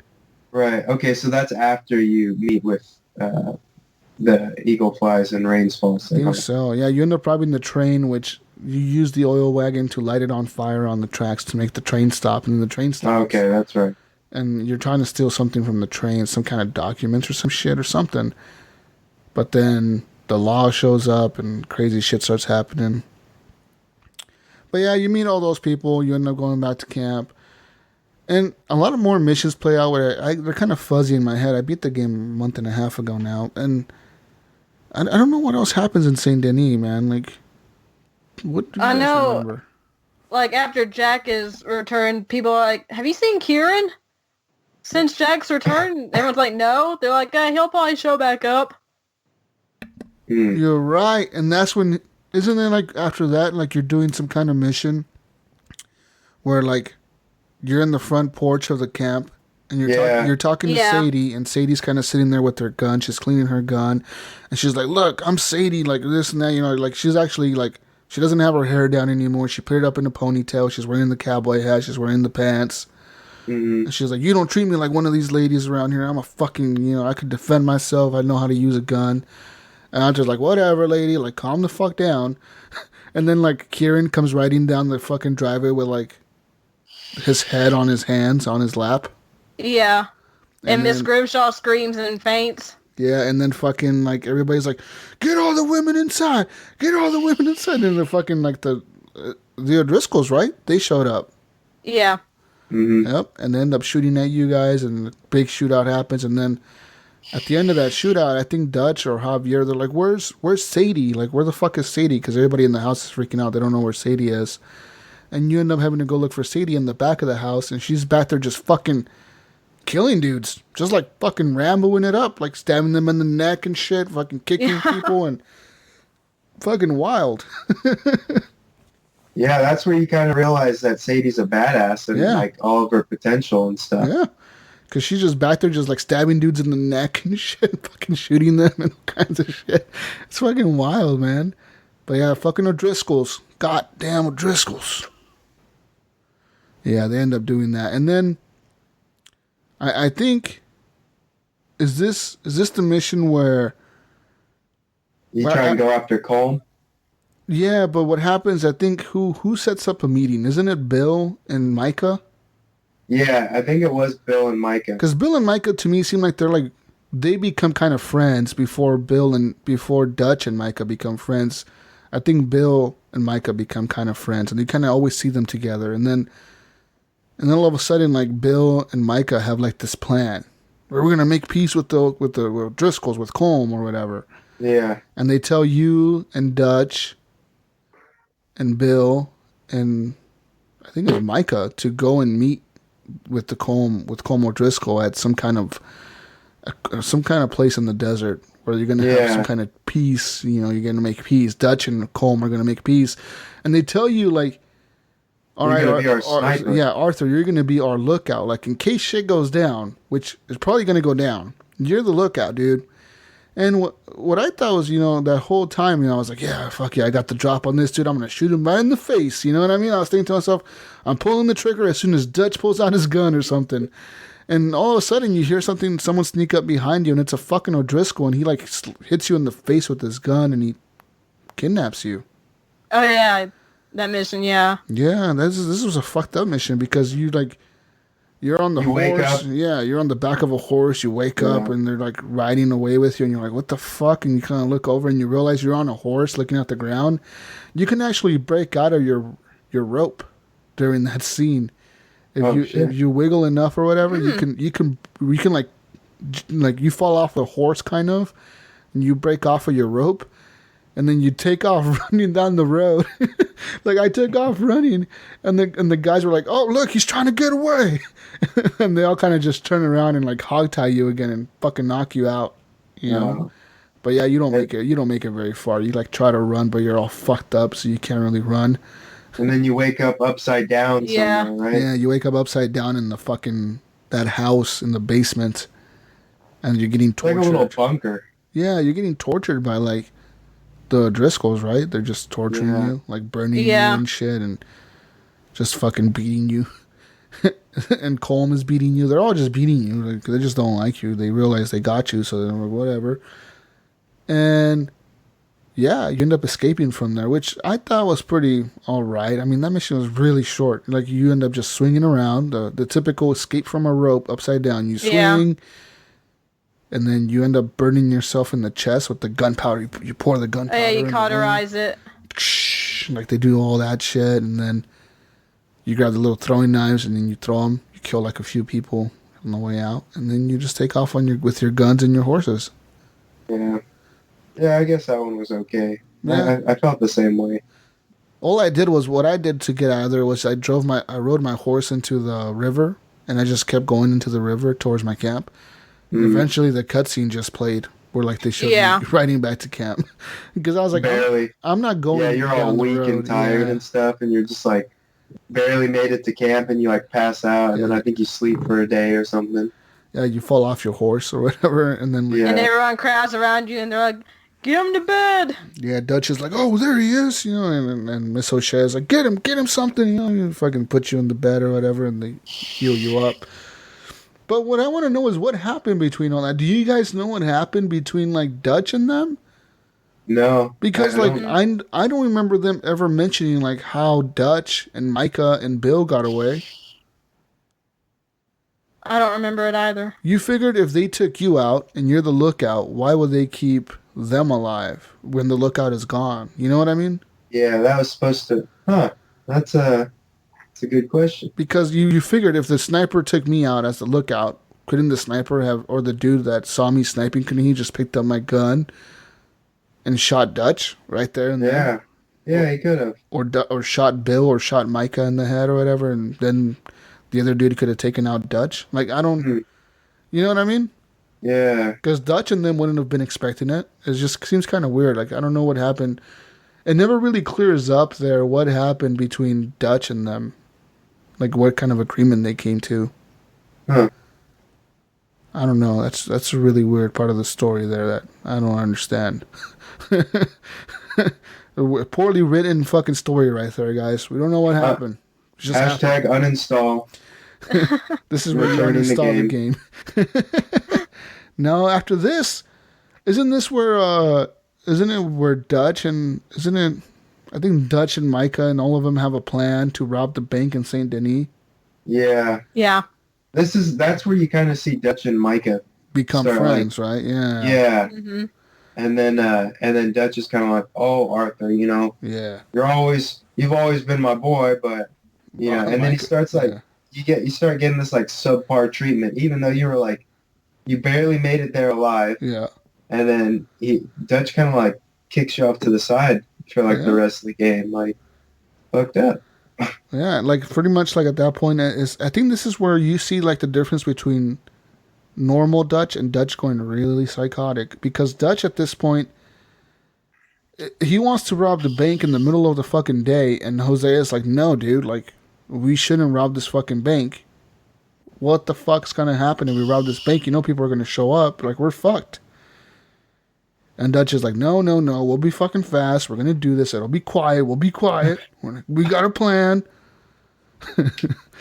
And the plan is to get isn't the plan to get Abigail and Hosea to plant a bomb and make They're just causing a distraction or something. Yeah, there's a bomb. They're gonna blow up a bomb on the other side of town to get all the police to go there. Yeah, it was something like that. And then that's when you guys are gonna rob the bank because the bomb goes off. Everybody runs over there to see what's happening. You guys rob the bank and you're good, right? Like, pretty good fucking plan. Pretty solid for the most part. And you end up going into the bank. You start robbing the bank. You know, you do the little safe thing. You're cracking the safes open or whatever. You know, get down on the fucking ground. You know, you're beating the manager to open the safe or whatever. And then the bomb went off. Everything's going to plan. And all of a sudden, outside, you hear like the Pinkertons are outside. And I think Javier calls him out. He's like, the law is outside. And everybody's like, what the fuck? How the fuck are they out here so quick? You know, like they were out there in minutes. Yeah. You thought you would have had way more time, yeah. And then, because you don't even get to clear out the safe in the bank before they show up. You only get like one or two safes. Yeah, like one or two things open, and you're like, what the fuck, they're here already? And then like, that's when the Pinkerton dude, I think isn't it Ross? Or what's the other guy's name? Milton? Milton. Yeah, Milton. Milton, he's out there, and he's like, come out, Dutch. We got Hosea. And then Hosea's just standing there with the dude, like, he has a gun to his head, and Hosea's like, oh, fuck. You know, Hosea tells Dutch, like, fuck this guy. Don't listen to him. And the dude's like, you know, and Hosea's just kind of standing there looking around, you know, and then what I was wondering that whole time is, where the fuck is Abigail? Where is Abigail this whole time? I don't know. How did Hosea get caught, but not Abigail? They know Abigail's part of the gang, or she's with John. Right. I think Abigail did get caught, because you have to go and rescue her. Too. Do you? From where do you rescue her? From the Pinkertons. They have her, like, in a warehouse or something, and you and Sadie go and rescue her. Oh. I think that's later in the game. Okay, that's later. Yeah, I think that's later. That is later. That's like at the end of the game. Okay, yeah. Yeah, I know what you're talking about now. No, you know what? I'm pretty sure Abigail and Hosea were there, but they had the gun. They were just holding Abigail, I think. No, they were holding Hosea. They had the gun to Hosea, and they were talking, and then, you know, they're like, all right, well, if you're not going to come out, and then they just shoot Hosea, dude, dead, like right there, just boom, just fucking dead.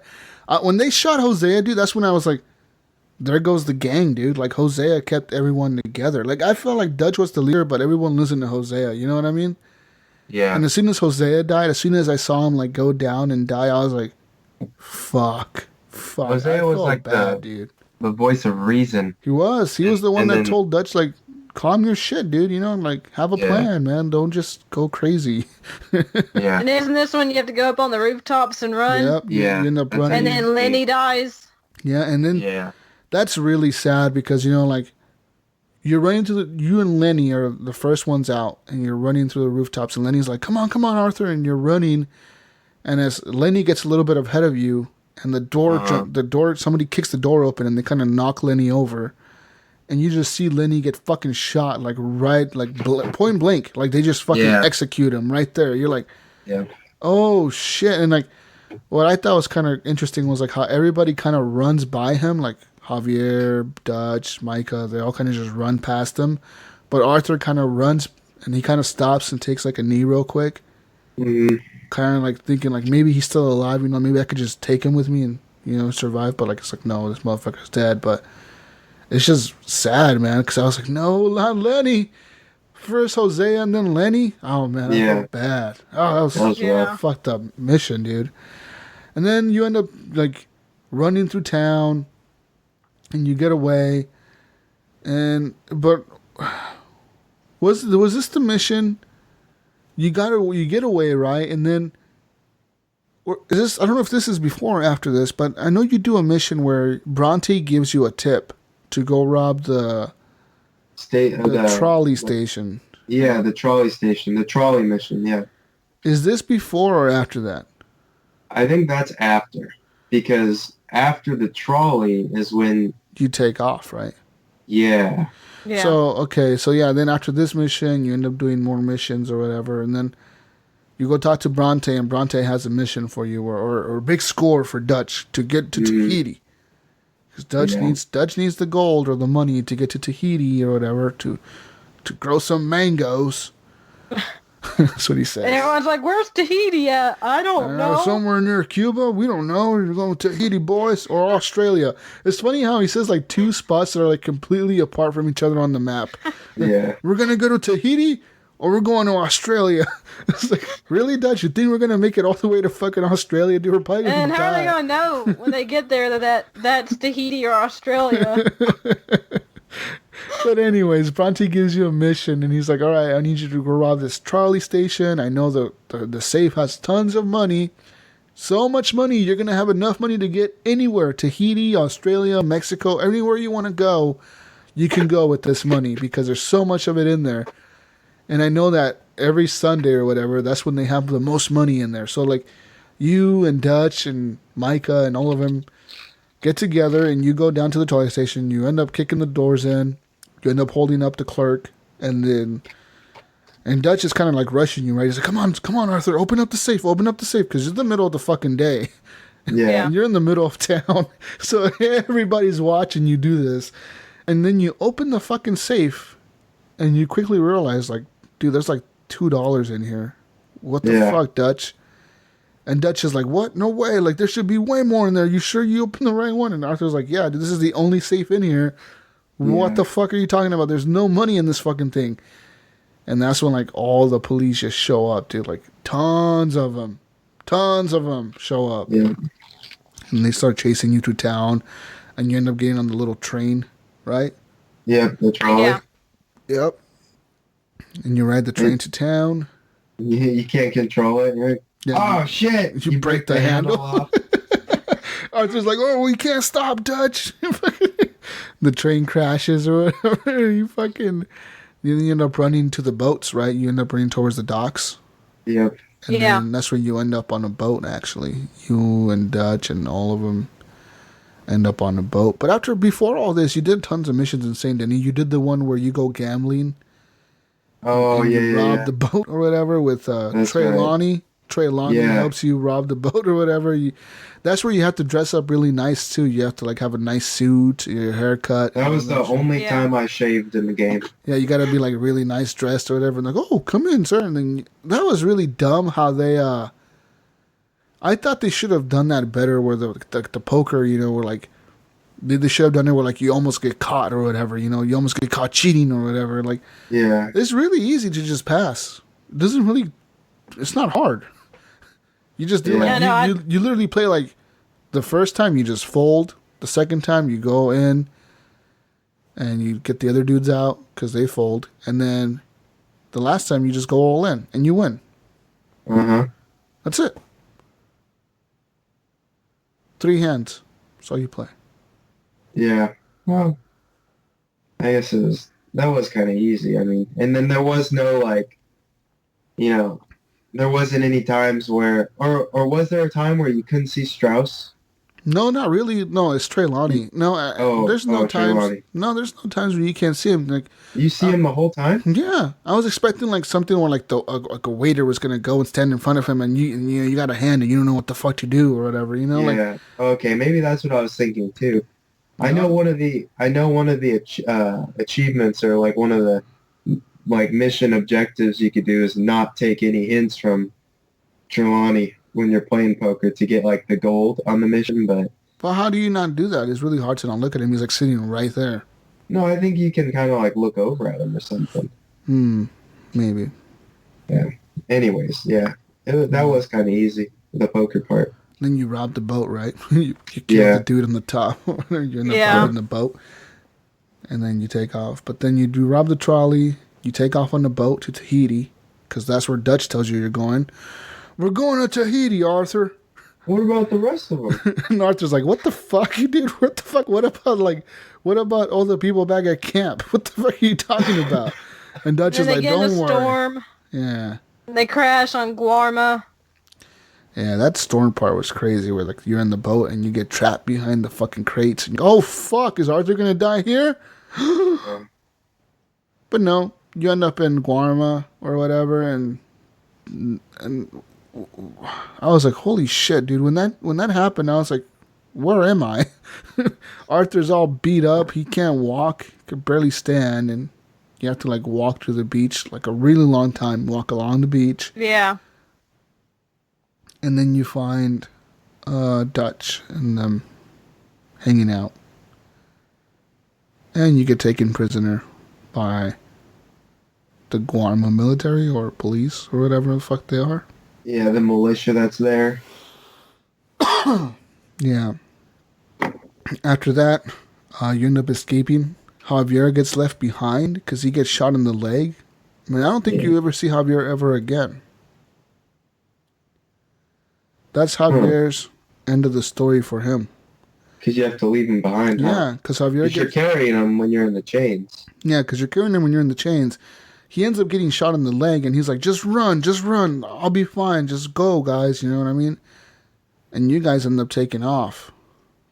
Yeah, that's right, huh? And that's the end of And you meet up with that, like, pirate dude. Yep. Or the mercenary guy. Yeah, the mercenary. And then, well, okay, so when this happened, I know that there's two ways this can play out.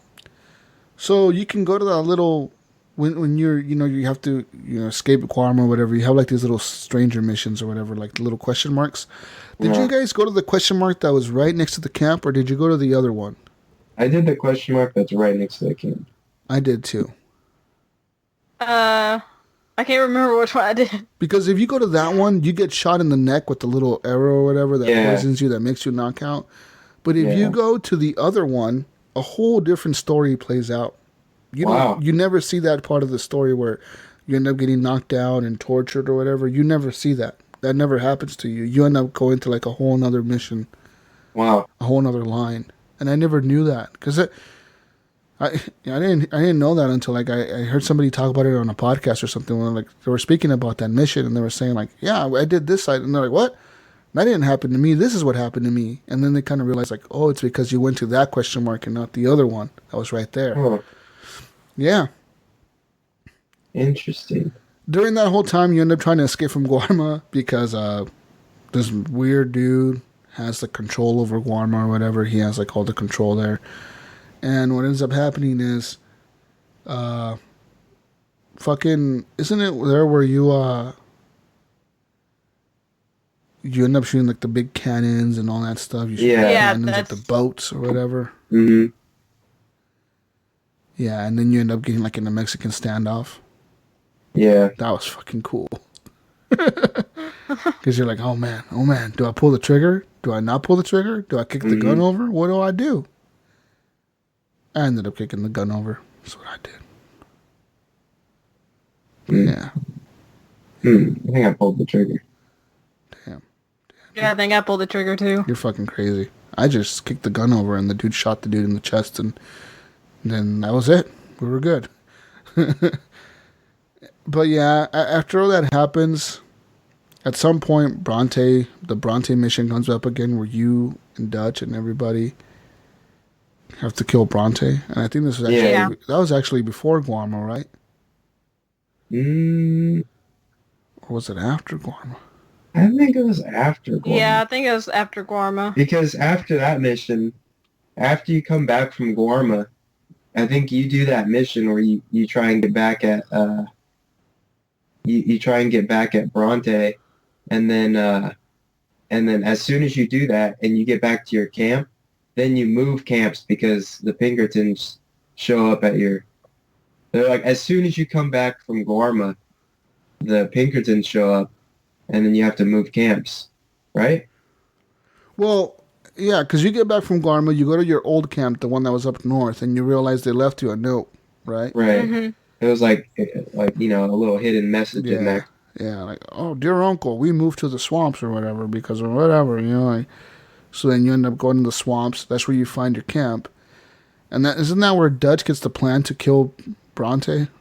Yeah, okay. Yeah. That sounds right, yeah. And he ends up like getting with that black dude who lives in the bayou or whatever, who's trying to like ride his boat or whatever. Yeah, that fucking gator. Yeah, the gator. The fucking gator, yeah. You have to go find the dude that's going to help him row the boat. And he's like, I need to go find my helper. Yeah, and then you're like, that whole time was fucking hilarious because Dutch and all of them, they're like, there's really no man-eating gator out here, right? And the dude's like, I think there is.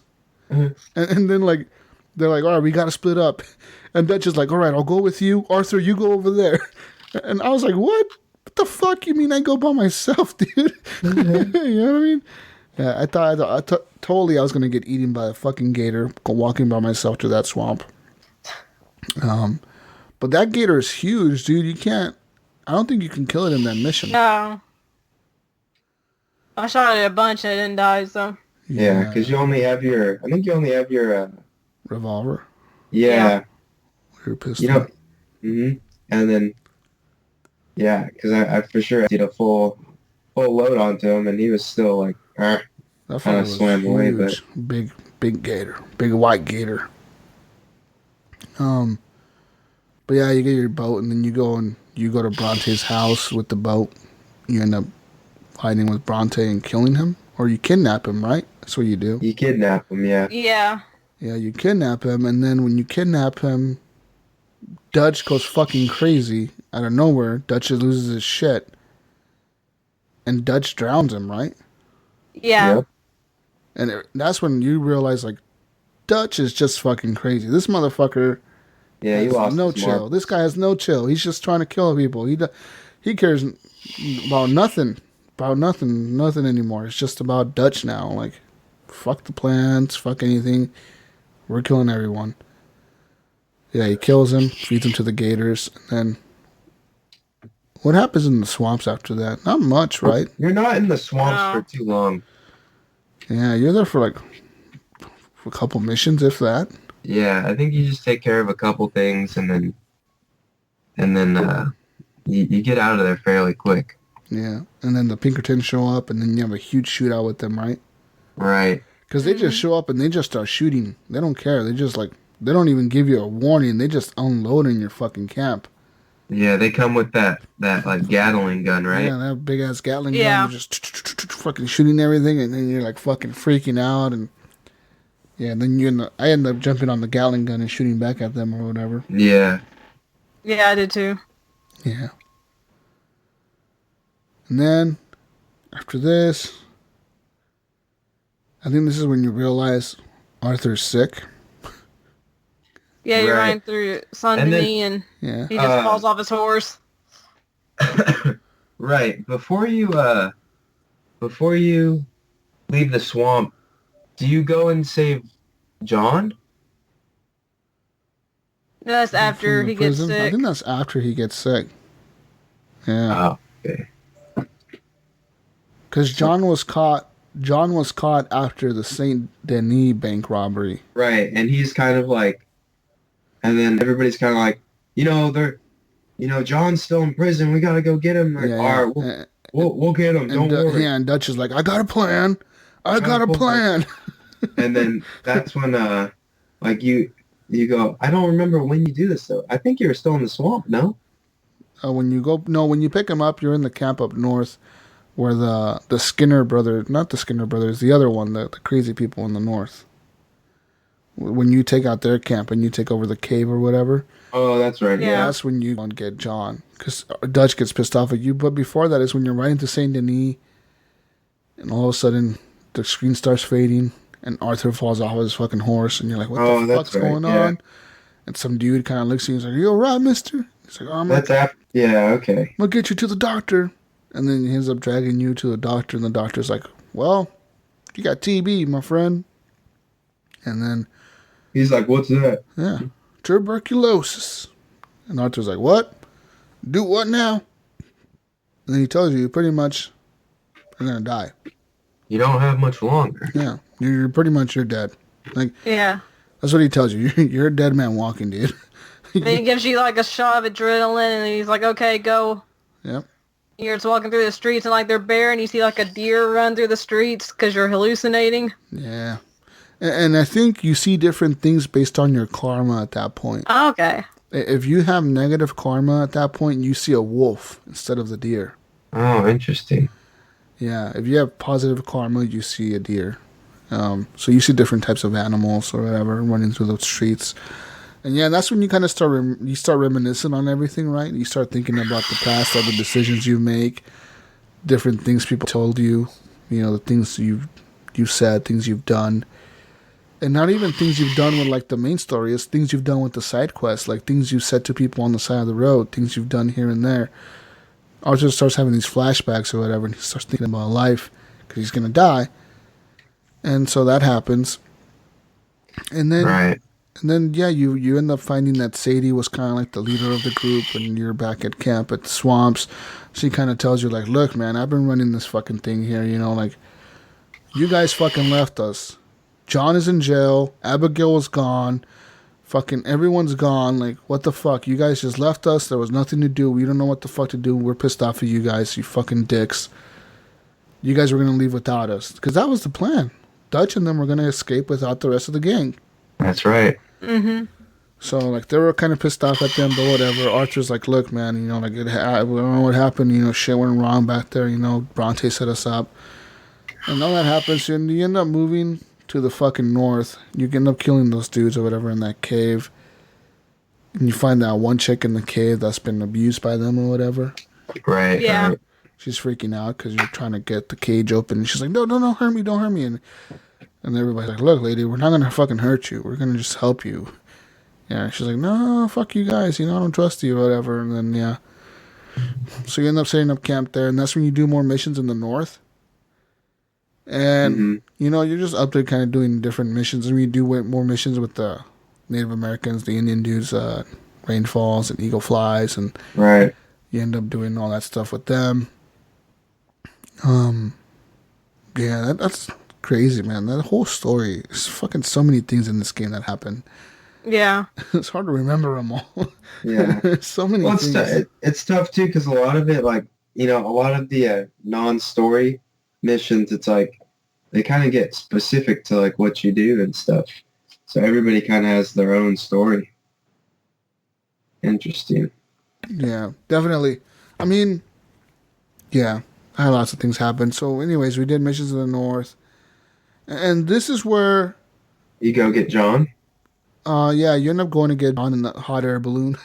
Yeah. So you end up going, that was really cool. I was like, man, this must have been really cool. Can you imagine, like, in 1899 or whatever, like, riding a hot air balloon? You're, like, one of the only people that's flown in the fucking world ever. Yeah. I think that was my favorite mission, is getting John. Yeah, and you go get John, it's just you and Sadie. It's fucking crazy because Dutch is like, no, I don't want to go get John just yet. So Sadie gets a plan. She, you know, buckles up her pants and she's like, look, motherfucker, we're going to go get John because we need to go get him. So then you end up go getting him. And, yeah, that was really cool, that whole mission when you go get him because you and Sadie, you and this one lady, kidnap one guard. Oh, yeah. Walk him up to the gate, and you make a whole prison release this dude because of one guard. You know what I mean? Oh, and you're telling the guard, you better hope they lock you. Yeah. You know, I'm just a new guy here. I don't have any clout. They're not gonna release him. And then Arthur's like, well, you better hope they do, because if not, it's your head, buddy. You know. So and then that's a huge shootout you get in that fucking prison, man. It's hard. I died like twice there. Yeah, it was kind of tough. I died a lot. Yeah. You end up escaping back. You get Abigail's all happy because John's back or whatever. Then Dutch is fucking pissed. He is fucking pissed at you. He's like, what the fuck, Arthur? You know, like, I thought I told you that I had a plan. Now you fucking gone and ruined it. You know what I mean? You ruined the fucking plan. You and fucking Sadie ruined this shit. We had a plan. Me and Micah. He said, didn't he say me and Micah? And that's when Arthur's like, you and Micah? What do you mean you and Micah? Like, it's about you, Dutch, not you and Micah. Like, what the fuck? And Dutch is like, whatever. Me and Micah had a plan. You know, so then, you know, Arthur and John are like, what the fuck, dude? Like, you're listening to Micah, this fucking dude who's been with us for like 6 months? What are you doing listening to this guy? You know what I mean? You know, listening to us? This motherfucker over here has barely been with us, you know? And then, after that, some more shit happens in the north. I don't remember much. Do you guys remember much that happened up there? Well, I know you meet, I think it's Hamish, the guy you do hunting and fishing with. That's a side mission. His side mission was freaking awesome. I like that because he's like this veteran, and you know, you meet him, he's like, hey, partner, can you help me get back my leg? And you're like, what the hell? Because his horse took off with that. Oh, his horse. Yeah, that's right. Yeah, his horse can you get Buell for me? Yeah. He bucked me off, And then so you do, I like the side missions in this chapter of the game because there's Hamish, where you do your hunting, your fishing, and a little bit more hunting. And then there's that lady you find who was like Charlotte, I think her name was. Her husband died, and she was kind of like sad, and she was like ready to give up on life because her and her husband came from like the big city or something, and they had everything, and then they wanted to get away, so they tried to get in a cabin, and then I forget how the husband died, but it was just like it was raining, and then Arthur just starts helping her out, like shows her like, all right, well, let's go hunt a rabbit. And then you help her get a rabbit. You fight off some wolves. And then I think you go back to her to do some like more hunting or something. And then you end up having one of your little moments where you like, you get all like, hazy and you like pass out. And then you wake up in her house later and she left a note for you or something like, oh, take this, whatever. And then I forget if you see her again after that. Yeah, there's one time, it's just to say goodbye to her, basically. You just write up, and she's like, thanks for teaching me how to survive out here. Uh-huh. And then it's like, okay, the mission's over, and you're like, well, I just wrote all this way for that. Yeah. Yeah. I liked Charlotte and Hamish. Those were some good side missions. Did you meet this crazy scientist? I did. I think I only did one of his missions. Yeah, you meet him in Saint Denis. He's in the little park there with the little lake, and he has like a little remote control boat or whatever. I did that one. I never followed up with him though. Yeah, I did. I followed up with him, and he's up in the fucking north in the mountains. And he's like, I need you to go set these rods up for some lightning strikes. It's the middle of a storm. So you're up in these fucking mountains, climbing these fucking cliffs, setting up these rods so the lightning can hit them. And then you end up climbing up this tower while lightning's striking it. So you can fucking... I think it's so he can turn on his robot or something. And he turns on his robot. And his robot just kind of looks at you and he falls over. And he's like, well, I think I need to work on it a little bit more. Yeah. I didn't do the one after that one, though. I don't know what happened to him after that. Actually, it's not a side mission. You just have to go back to his house one day. And when you go in, he's there on the floor dead. Oh, fuck. Damn. So you know what kind of happened there with that stupid robot. Yeah. Yeah, and then, after this, pretty much you do more missions with rainfalls in them. You end up doing a mission where you attack the Cornwall factory, refinery, or whatever, oil refinery. Yeah. But I thought this was really cool because you and Charles are up there, right? And this is after you did a bunch of missions with the Native Americans and that captain or whatever. You kill the army up there. You're doing all this shit.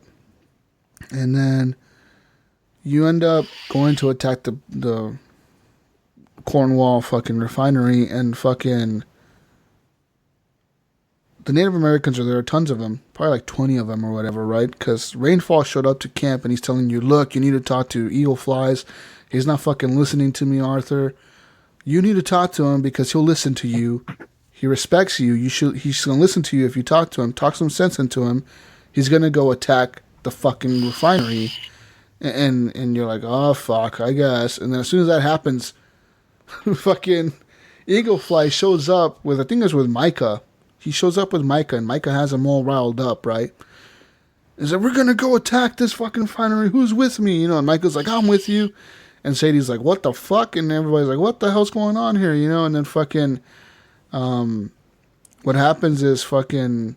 Dutch is like, all right, yeah, let's go help him. Yeah. And Arthur's like, wait a minute, what the fuck we're doing, man? Like, we shouldn't be doing this. We're not going to die. And they're like, Dutch is like, whatever, dude. We're just going to make some noise.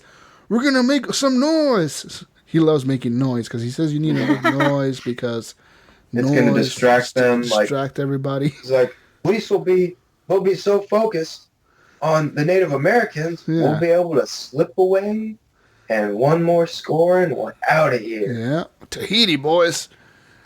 And then you end up going out there. But when you show up, is you, Charles, on one side, and Dutch and Micah and Bill and them on the other side. But what was really cool is when you start riding down to attack, all the Native Americans, all the Indian dudes and stuff, they're all on your side with Arthur and Charles. They're all following you. They're not following Dutch. And I thought that was pretty cool how they showed that they have more loyalty to you than Dutch, because Dutch is just fucking crazy. Yeah, I think there was like there was something where they said Dutch was like, all right, we're gonna go do this, and then so they rode off, and then you and Charles were like, no, we'll I don't know. There was some. I think it's some decision where I think Charles is telling them to like not attack head on. But Dutch is like, no. Dutch is like, we got to go straight in. We got to go right now. We got to hit him where it hurts. And Javier is like, or not Javier, but Charles is like, no, man, I'm telling you, these fucking guys have guns. We have fucking bows and arrows. We can't just go in there like this, dude. They're going to fucking slaughter us. And then I think it's just Micah and Dutch just take off shooting. They just take off. Yeah. They just start shooting and taking off. And that's when everybody's like, well, I guess we have to attack now. But nobody follows them. They all follow you, kind of. And that was really cool. And when you're riding down that hill and the music starts playing, and everybody's behind you, and you're just fucking hauling ass. This is so that was fucking another cool, screenshot-worthy moment. Oh, so good right there. Yeah, you end up having a big shootout. And that's where you go into the room and you find the three, I don't know if they're bankers or investors or the managers of the plants or something. You end up killing them. And then as you're walking out, you get ambushed by this dude who has a knife to your neck. And he's trying to stab you, and you're kind of struggling with him or whatever. You're tapping X really fast, and you're losing. Yeah. And you kind of look over, and you see Dutch standing right there, like probably 5 feet away from you. And he walks away. Yeah, you see Dutch looking at you, and then he kind of just turns around and walks away. And you're like, what the fuck? And then Eagle Fly saves your ass, right? Yeah. Yeah. Yeah, Eagle Flies comes in and saves you. And then Arthur's like, what the fuck, Dutch? What the fuck did you do back there? And Dutch is like, I had a plan. I was doing this thing. I don't know what happened. You know what I mean? Like, he kind of makes up this bullshit, like, bullshit ass excuse of like he didn't have enough time or something to react. Some kind of bullshit, right? Where he just left you to die. And that I mean, I'm sure it was for everybody, but that was like the last straw with Dutch. Like, you're not going to take any more of his shit. Like, you know for sure like what his motives are, and that he's like crazy now. His loyalty and stuff is like all gone. Like, his family first mentality, it's like it's all out the window there. Like, that was the final straw right there. And then after that, don't you do like a train robbery mission before you do this Cornwall shit where isn't it you and like John and then John ends up getting shot right in the arm and he falls off of the train. Yeah, it's like you, John, Micah, and Dutch. And Dutch. There might have been somebody else, but I know it was them four for sure. Yeah. And you're kind of going car to car, like checking, and then John gets shot. He falls off the train, and then Dutch and Micah are on horses, and you're on the train still, and they're like, and you tell them like, hey, go back for John, go get John. And then you're like, all right, I'm going to keep continuing on this train. And then they end up coming back and they're like, John didn't make it. Yeah. So you think John is dead. And then you keep going. I think you end up blowing, you disconnect like a lot of the train or something. Yeah, I think what happens is, you disconnect the back part of the train, but I think the before that is where you blew up the bridge or whatever. Mm-hmm. Yeah. Doesn't the train fly off the bridge or something? It does, yeah. Yeah. So, like, the train flew off the bridge. You disconnected some of it. You stole something off of it. But, and then Dutch and Micah, they just come back and they're like, well, John is dead, dude. He's dead as fuck. And Micah's like, yep, saw it with my own eyes, my very two eyes. He's dead as fuck. You know, and Abigail's fucking crying and Jack is crying. They're like, what the fuck? Ah!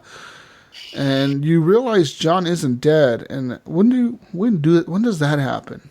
I don't know. I forget how you find out John's still alive, because there's a little bit of time where you think John is dead. Yeah.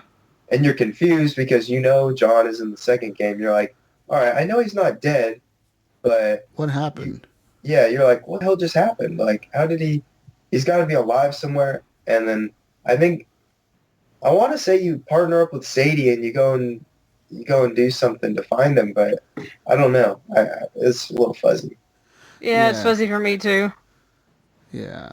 You end up doing something, and you end up finding him somehow. I think it is with Sadie.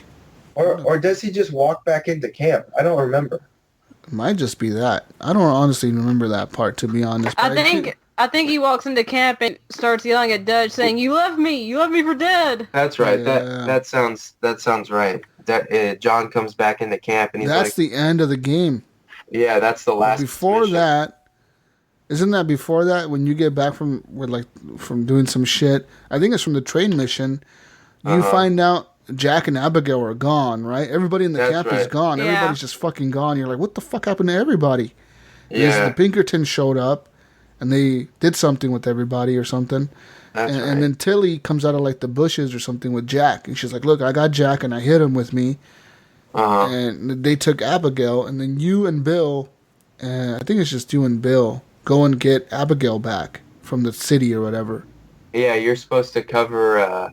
Bill, whatever. Yeah. At first, Bill's like, all right, Arthur, I'll cover you. And Arthur's like, yeah, how about no, motherfucker? Yeah. How about I cover you, dude? You're better at making a show anyways. And then Bill, he tells Bill that he's better at acting like a drunk. And Bill's like, yeah, I'm the best at that. Yeah, I'll go do it. Go play dead and drunk in the middle of the road. And that's when the Pinkerton meets his fate, right? When Milton meets his fate, because that's right, yeah. Yeah. You end up going to the end of that boardwalk, and then you go kick in that door, and they have Abigail in there. They had Abigail and somebody else, right? Wasn't it Sadie? I feel like it was Sadie. Yeah, Sadie. It was Abigail and Sadie. They took Abigail and Sadie, and then you go in there by yourself, and you're kind of you're like in a standoff, right? With them and Milton and them. After you find for a while, he gets shot, and you look, and Abigail's holding a gun. Yeah. Abigail. So something happens where you're like, he's about to kill you or something, and then that's when Sadie shoots him. That's right. Abigail shot him. Yeah. Oh, Abigail shot him. Yeah, Abigail blew his fucking head off, and she's standing there with the revolver, kind of shaking or whatever, and you're like, oh fuck. Calm down, Abigail. Put the gun down. Okay. And then after this, isn't this when Cornwall shows up to the thing, and Dutch is like, all right, we're going to go talk to Cornwall. And Arthur's like, what? And we're going to go talk to him or whatever. We got a plan. Yeah. and it's Dutch you, Charles, and Dutch, right? Yeah. You three go down there, and you're hiding behind the boxes on the dock or whatever, and the boat shows up, and they start unloading or whatever, and then Cornwall comes out. No, this must have been before. This must have been before that mission, because I think Cornwall was talking to the Pinkertons. Yeah, because he was paying them. He was the one that was paying them all the money to kill you guys or whatever. And as soon as Milton walks away, Dutch comes out. And he's like, "Hey, motherfucker." Yeah, and then Leviticus is like, "What do you want?" And then Dutch is like, "You owe us money," and Leviticus is like, "What do I owe you? You guys are just out here committing crimes. Like, what the fuck do I owe you guys?" Yeah. And then Dutch just shoots him. Dutch doesn't even let him offer him anything or nothing. Dutch just fucking kills him, and then Dutch was trying to say, well, we can stop robbing you, and then you can pay us, and then everybody's happy.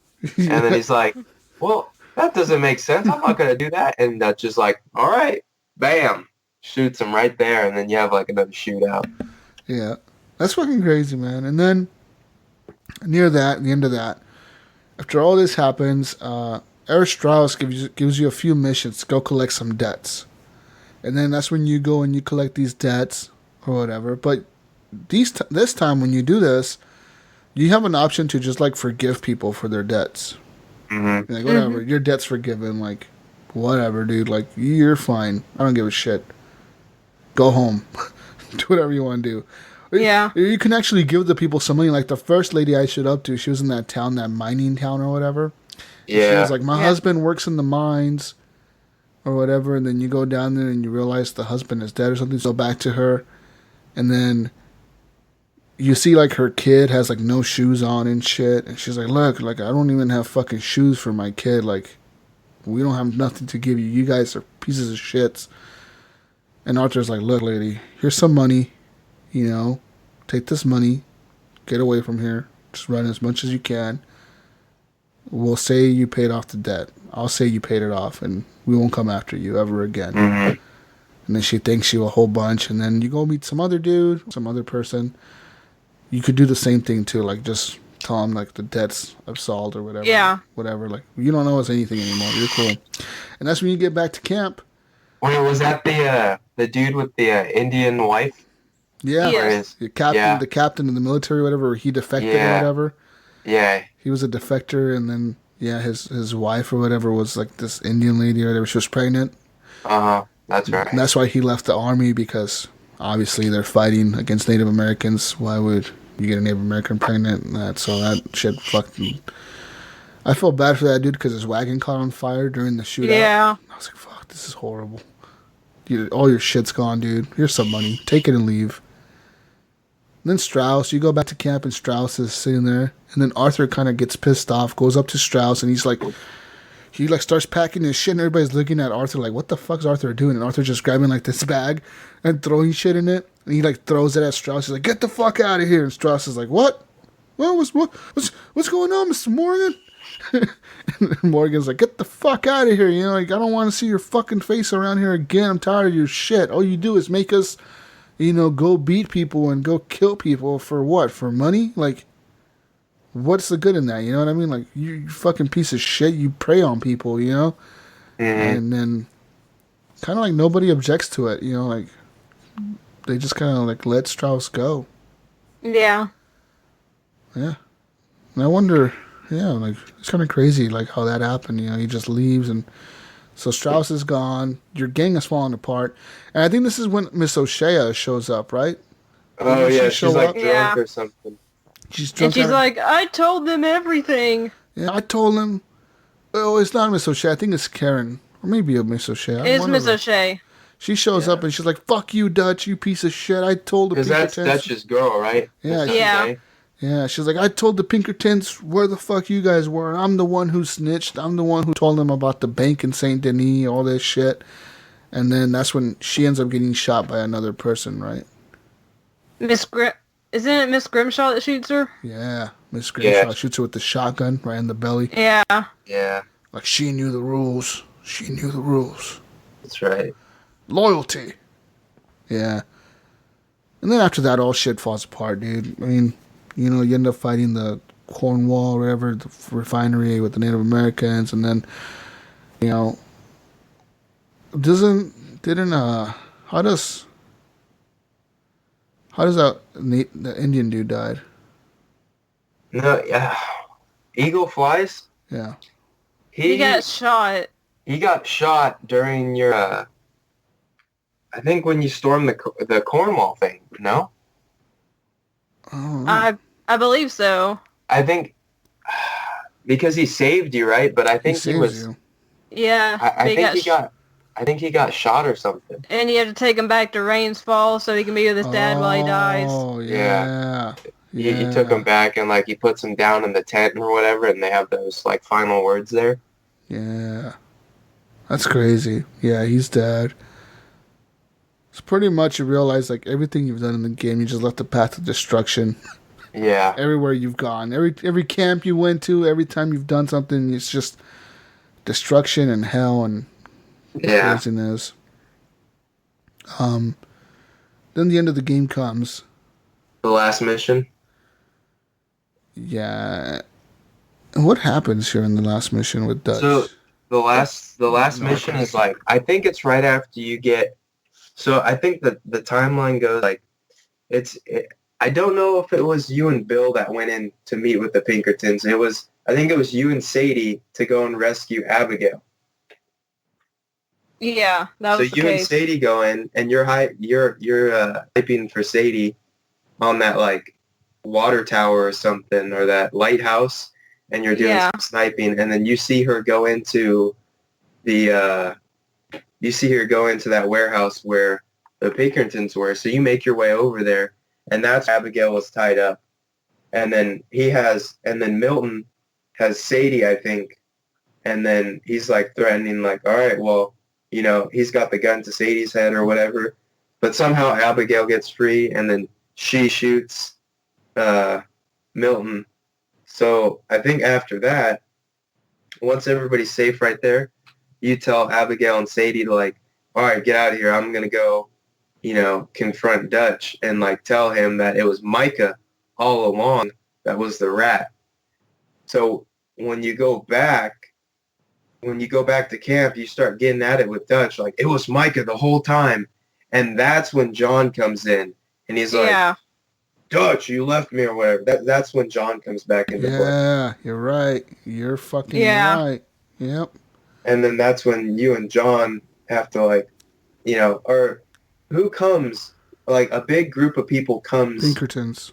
The Pinkertons all roll up, and that's when everybody kind of splits off, and it's you and John, and you're still trying to go after Dutch and Micah, and somebody else is with them. I forget, but maybe Bill. Yeah, it might have been. Yeah. I mean, it's fucking crazy because fucking, I think Bill, Micah, and Dutch take off together, and then you and John are kind of running through the woods, getting shot at by the Pinkertons. Uh-huh. And then you get to a cross point there where you and John are kind of standing at this, like, mountain edge, right? Your horse gets shot. Yeah. Oh, you'll be all right, girl. Thank you for everything you've done for me.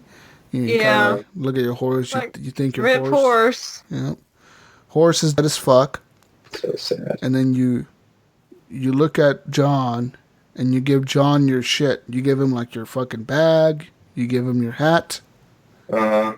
And you also choose whether you go and get the money that's hidden or you go and help him get to safety.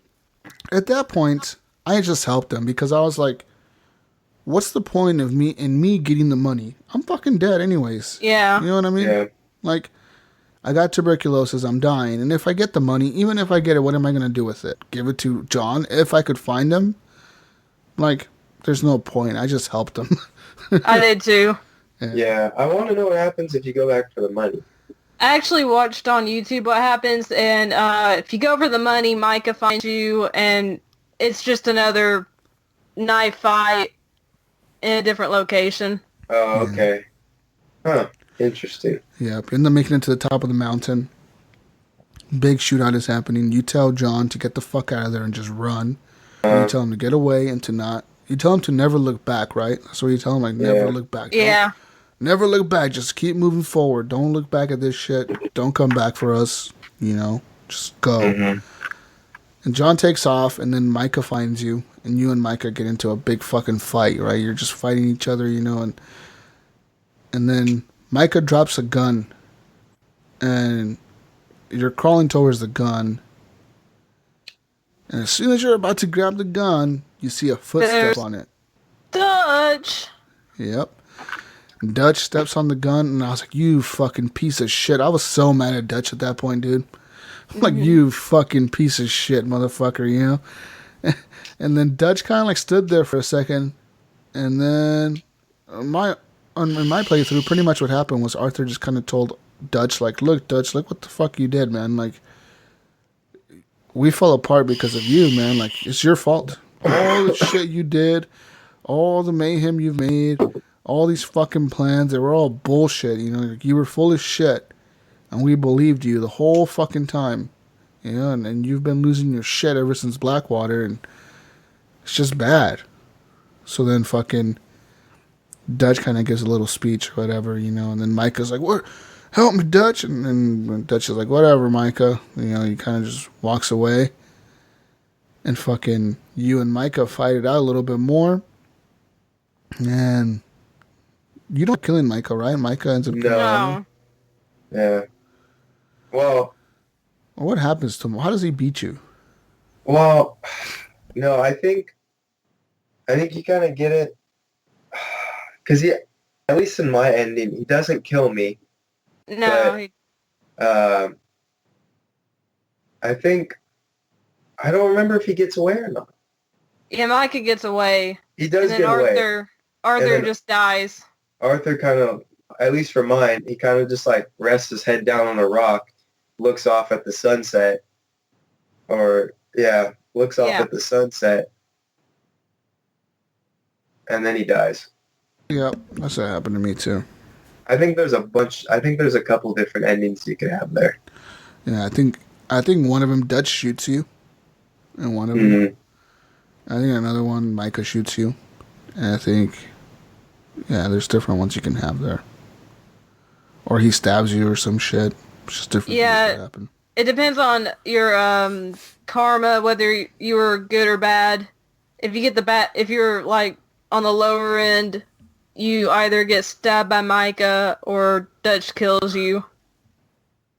Damn. If you're good, then you either die up there where you see the sunset, or you die down near the caves and there's fires going on around you, and you just die there, and Micah and Dutch kind of watch you die and they walk off. Yeah, fucking sad. But then the game isn't over yet, guys. Because then you play as Mr. John Milton, or Jim Milton. Yeah, Jim Milton. Jim Milton. Stupid ass fucking... John is so stupid. Why would you take the Pinkerton's name? You killed that bastard back there. Why would you take his name? I'm Jim Milton. Yeah, that's weird. You know what I mean? You end up taking his name. You're building up your life with John and Abigail and Jack. You're trying to be good people, be decent folk. You get a job as a ranch hand or whatever, and then you do the chores. You clean up the horse shit, the cattle, the pig shit. Build their fences. Build lots of fences, yep. Build lots of fences. Rustle some cattle. What else? I think that's about it. And then John decides Abigail leaves John because she's tired of... Oh, that's right. Well, isn't it before that where the dudes from the other ranch come over to this ranch and they start shooting people or burning the ranch down or the barn and John down? ends up killing a couple people, and Abigail gets mad at him and she leaves. Because doesn't the owner of the ranch tell John, "Shoot your guns," and John's like, "What?" Yeah. He's like, I wasn't born yesterday. He's like, I know what you are. Yeah, I know what you are, motherfucker, Mr. Jim Milton. I don't care what you've done in your past, but right now you gotta help us out. And then John's like, yeehaw! Goes under his bed and gets his guns from the box. And that's when Abigail's like, "What the fuck are you doing?" And he's like, "I need to do this, Abigail. They need me." It's my job. And then you go on boss told me to. You go on a murdering spree, kill everybody in the other ranch. Yeah, all this pent up rage of shoveling shit for the past weeks, you know. Yeah, you end up shooting everybody, and then what happens after that? That's when Abigail left, when you went to go do the shooting shit, and then she left you. So then you end up convincing the owner of the current ranch you're in. I hope you get a loan. Yeah, to get a loan or whatever. So you can buy Beecher's Hope. Yep. It's a rundown shack, so you can build a house there. Yep, and then when you go to the bank, you walk out of the bank, and guess who's there? Good old Uncle. Uncle's there. Drunk ass Uncle with his Limbago or something? Limbago, yeah. I got Limbago. I'm dying, John. I got my Limbago. Like, what the fuck is that? It's a fatal disease. He's just saying he's gonna die. And he spends all of his time at the ranch just drinking until he passes out. Just sitting there doing nothing but bitching at you guys. He's like, I'm helping. I'm supervising. Isn't it you and Uncle that end up going to get Charles? Yeah. Oh, yeah. You catch wind that there's some Indian dude or whatever. Charles fighting, is in right? Bandit. Yeah. And he's like a street fighter right now. And you get there, and Charles is buff as fuck, man. He's super ripped. You're like, oh, damn, Charles. Charles ain't fucking around. He's been out the last couple of years here. Yeah, you end up fucking getting him to come back with you, and then you end up fucking building the ranch up, right? You just build the ranch up, and that cool song plays when you're building the house. I couldn't hit you're those hammering nails. all the nails. You gotta hammer the nails.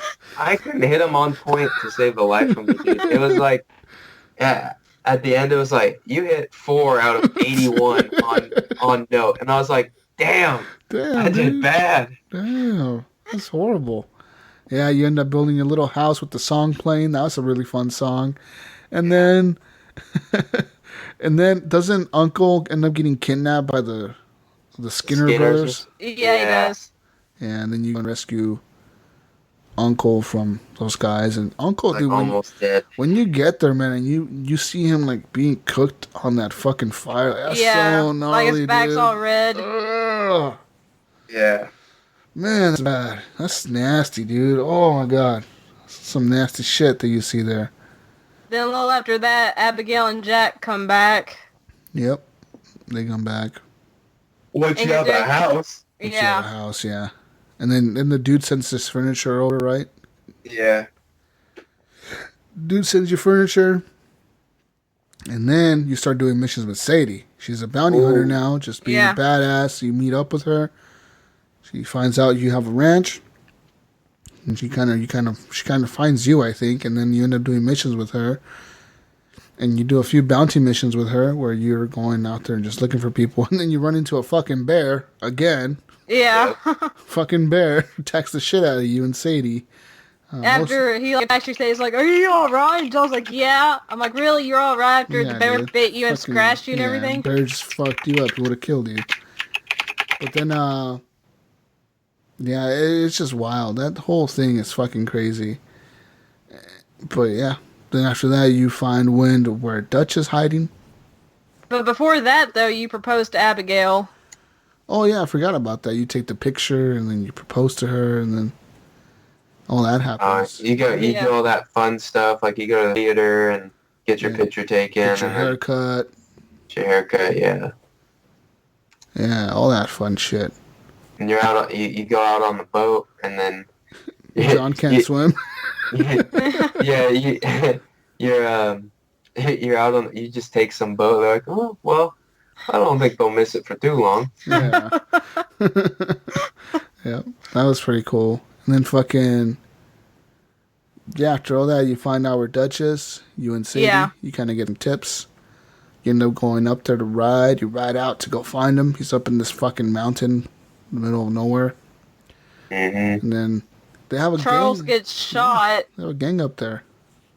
Yeah, Charles gets shot when you first start going up. Yeah. Yeah. As you're going up the hill, like, you just keep losing people. It's like Charles gets shot, like, pretty early on. He's like, oh, you got to go on. Go on without me. So it's like you and Sadie. And then Sadie gets stabbed or something in the stomach. Yeah. And she's like, go on without me. And you're like, oh, shit. So you're just going up there. You're fighting so many people trying to just find Micah. And then you get there, and what do you know? Micah and Dutch. Yeah. And Sadie makes her way up there and tries to kill Micah, but he captures her and has her at gunpoint. Yeah. Right. And then Dutch comes out there and he's talking to you guys. Fucking Dutch. And then, Arthur's sitting there talking. Not Arthur, John's sitting there talking to Dutch. Like, look, Dutch, we loved you, man. We cared about you. You were like our fucking father or whatever. You were our brother. Uh-huh. And then, for me, Dutch ended up shooting Micah in the chest or in the face or something. Yeah. Yeah, in the chest. Yeah. He let go of And then Sadie. you get a chance. You, automatically go into Deadeye so you can shoot him several times. Mm-hmm. Yeah. I wanted to shoot Dutch. Yeah. Dutch gets away. He just walks away. And then you get all your money back. Well, the money from Blackwater, I guess. Or Did you know how much you were gonna get? no, I had no idea that you were gonna get that. Me much money. either. That's like, a lot of money. Yeah. You get, what was it, like 22 grand or something? Yeah, like 20 grand or something? Yeah. Yeah. Because once you play as John, you have lost all your money that you had as Arthur. Like, all that shit's gone, dude. Uh-huh. So, that's kind of shitty, but you get $20,000 after the end of 2 epilogues or whatever, 2 stories. And then you're like, well, what the fuck do I do with all this money now? Yeah, and then, pretty much that's the end of the game. And then once you get to the end of the game, you're like, what do I do with all this money? Yeah. So Did you watch the credits or no? Yeah, I did, and I liked how they kind of showed like what kind of happened to the rest of the gang. Like they show who is it? They show, isn't it Bill, or is it Bill or somebody else who has like a store now, like a No, general? Pearson. Pearson. Pearson had the store, right? That was the camp cook. Yeah, he has a store now. He's just chilling. Uh-huh. He has a picture of the gang up on the wall. Yeah. And then they show like Tilly got married to this dude. He's wearing like a nice suit and shit. She has a kid now. Yeah. And then they showed who else did they show? Well, they show like the agents. They're like asking around everywhere. The agents are going and talking to everybody. They're just like they're looking for, anything that they can find. Probably looking for Dutch still, yeah. Yeah, they're looking for, because Dutch walks away at the end of this. Mm-hmm. So they're probably still looking for Dutch. That's probably what they're running around looking around, which is probably how they got the information about John. Yeah. And that's how they show up in the first Red Dead, telling him, hey, you need to do this for us or whatever. Mm-hmm. Show that. They show Arthur Morgan's grave. And what's her face? Mary? How Mary goes back to it or whatever? Yep. Right? Yeah. Yep. And then you see it's showing what's his face? John, and he's showing his ranch and like how he shows or it shows Charles leaving. Yeah. And then it shows Sadie leaving on her own. Yep. And then Uncle, he's just like hanging around till the very end still. Uncle's chilling. Uncle's in the first game too. He's in Red Dead Redemption, so he chills around. Fucking Uncle, lazy bastard. He's like, I got the lumbago. I can't do anything else. Come on, die. Come on, die, John. What do you want me to do? He's a funny dude. But man, this game, I just want to say it did such a cool thing with the story. It was a really interesting story. I liked it a whole bunch, man. I couldn't stop playing this fucking game. Like I said, there were so many side things that could happen at any given moment. I didn't even mention the circus guy that I ran into where you had to go find his zebra and his giraffe or whatever and all this shit. And he wanted to be called Martha. Yeah. Like, what the fuck, dude? Yeah, there's that. And then, just tons of side things that could have happened in the game, and there's really nothing to do in the south of the map. Once you unlock it, it's just kind of there. Yeah. Yeah. So that's kind of a weird thing, because you unlock the whole map once you're done with it, and the map originally is big, but then it gets so much bigger once you're John. And you're like, oh, maybe I'll go out to this desert area, but you go out there and there's really nothing to do there. No. At all. There's nothing. There's not even missions there, nothing. It's just there to be there, I guess. It's probably there for the online, to be honest. Yeah. Probably. But yeah, I mean, the game, it's an incredible game. I had a lot of fun with it. I liked a lot of the game from the beginning to the end. I thought the characters were well written.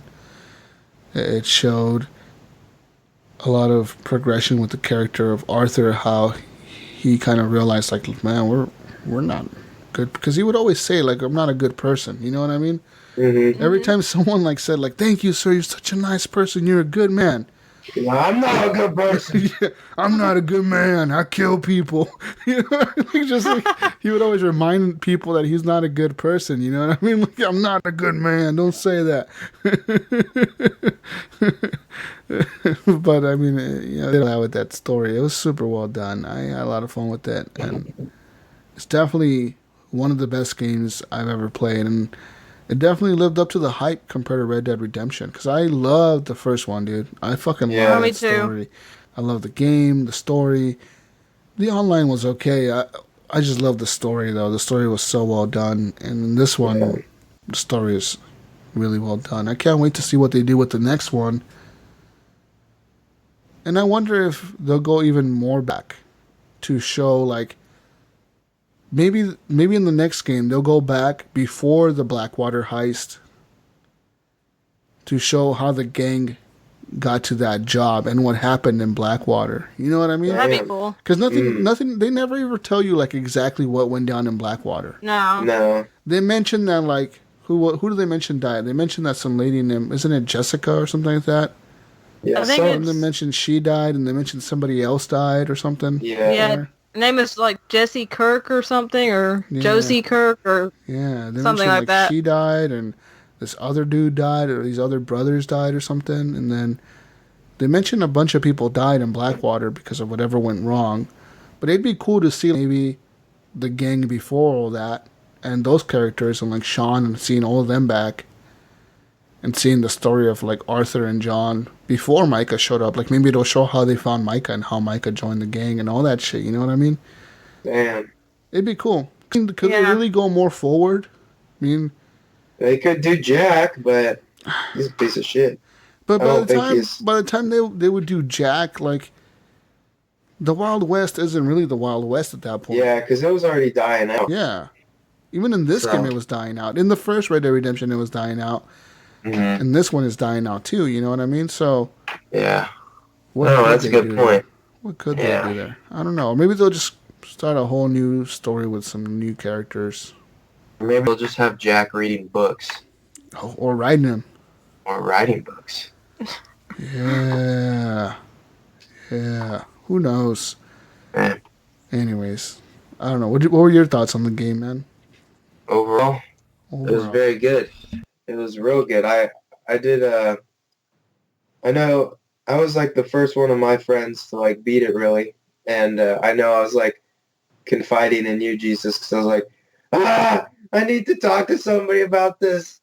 I need to spill my feelings. I can't keep them inside. That's how I felt the whole time playing it too, man. Because I was like, I want to talk about this so bad with people, man. It's so good. Like just all the dumb little side shit I would run into. Like I found the little hut where the UFO shows up, and I found all this other shit, you know, like hidden stuff around the map.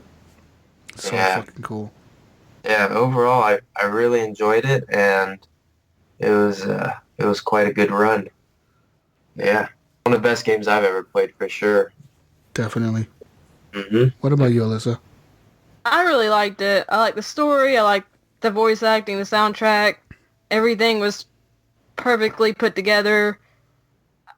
I have issue with some things, like little issues, like the collision detection with the people and all that. Yeah. I mean, there's obvious flaws, but I mean, otherwise it's a really solid game, one of the best of 2018. Yeah. Yeah, definitely. They gotta work on that fucking horse tech, man. That fucking horse. Yeah. I think it would trip over the tiniest rock. It could jump a fence just fine. Yeah. Come to a little rock. Fucking horse would jump, fucking tip over the rock and fucking fall over and just launch you. Yep. Yeah. You go flying 10 feet. Oh, another reason I hated Saint Denis. I just bought this gold horse. It was like one of the most expensive ones. It was like, $1,000 or whatever. And I got off of it to do a mission. But I got off of it and it was just like, it was on the trolley track and it got hit and died. The first day I got it. I was so upset. I was so angry. And that's why I hate Saint Denis so much. Damn. Heartbroken. Just like all my money and I couldn't do anything about it. I was like, fuck. Yeah. There's so many side quests that I did, so many little side things. Like, for example, in Saint Denis, I helped a dude with the stupid rats inside his bar. Oh, yeah. I got them rats in my bar. You go in there with your revolver, just shoot the rats in the ground. Yeah. Tons of them everywhere. It's fucking crazy, man. Like, just dumb shit like that was super well done. I shot the mayor in Strawberry. I never did the mayor. In Strawberry? Yeah, or Saint Denis? No, I shot him. Huh. No, in Saint Denis, there's a side quest for the mayor. I never did that one either. No, because you have to go back at night, and I just never went around to going back there at night. Oh, but I remember the mayor there. He's like, "Welcome to Strawberry, everybody." Yeah. I was in there as John, actually. I was hanging out in Strawberry, and he's like, "I'm the mayor, and I make the rules around here. I control all you people." Like, I was saying all this shit, right? And then I walked up to him because he was sitting, like, in the porch of the hotel. And I was seeing he was sitting there, like, he was just sitting there talking to these two people, like, yeah, I'm the mayor, all this. And I just pulled out my revolver and shot in the face like 6 times. And I took off running, like everybody in the town was coming after me. I was like, fuck this guy, I'm tired of his shit.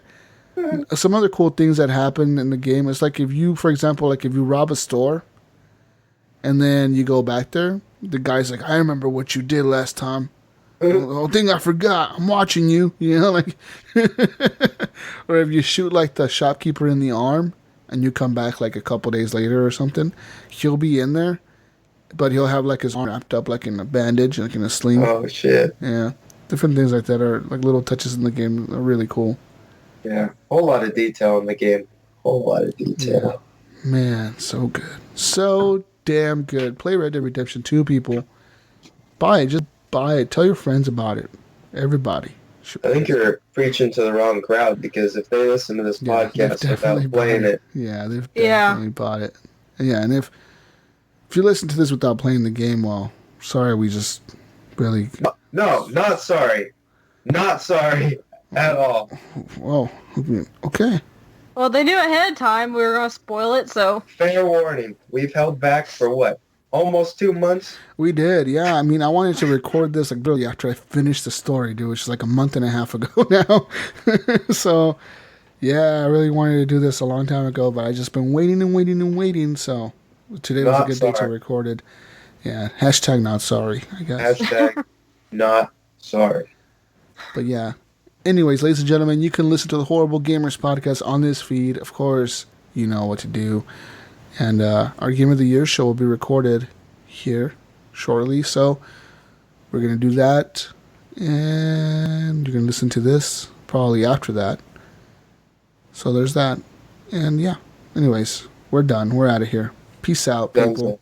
You can find me on Xbox Live, Gamertag, Jesus Walks Live. I'll be playing lots of games on the PSN network. Or it's not the PSN network. It's PSN.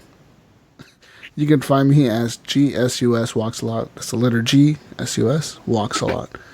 And on Twitter, at Jesus Walks a Lot. On Facebook, I'm in the Horrible Gamers Podcast community. A close group you can join that's part of the community. And that's it. Where can we find you, Evan? You can find me on Xbox Live as A1ThickSauce69. You can find me on PlayStation as Shirt Pockets. And on the PC Master Race as Reppin' Evan, and on Discord and Facebook community page as well. So, good stuff. What about you, Alyssa? Where are you at? On Xbox, I'm Lissery88, LYSSARIE88, and on PlayStation, I'm Lissery, LYSSARIE. On Twitter, it's at Lissery, Instagram at It's Alyssa White. And I also have a YouTube channel, youtube.com/UnchartedGirl88. So you can find me on all those places. All right. Awesome. Peace out, Brussels sprouts. We'll see you on the next edition of the Horrible Gamers podcast. Hopefully you enjoyed this. I know we missed a lot of things about Red Dead. This is not like a complete fucking retelling of the story because it's impossible to do that. But, you know, we covered the main topics, I think. Sure. Yeah. All right. Bye, people. See you next week. Bye.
Peace.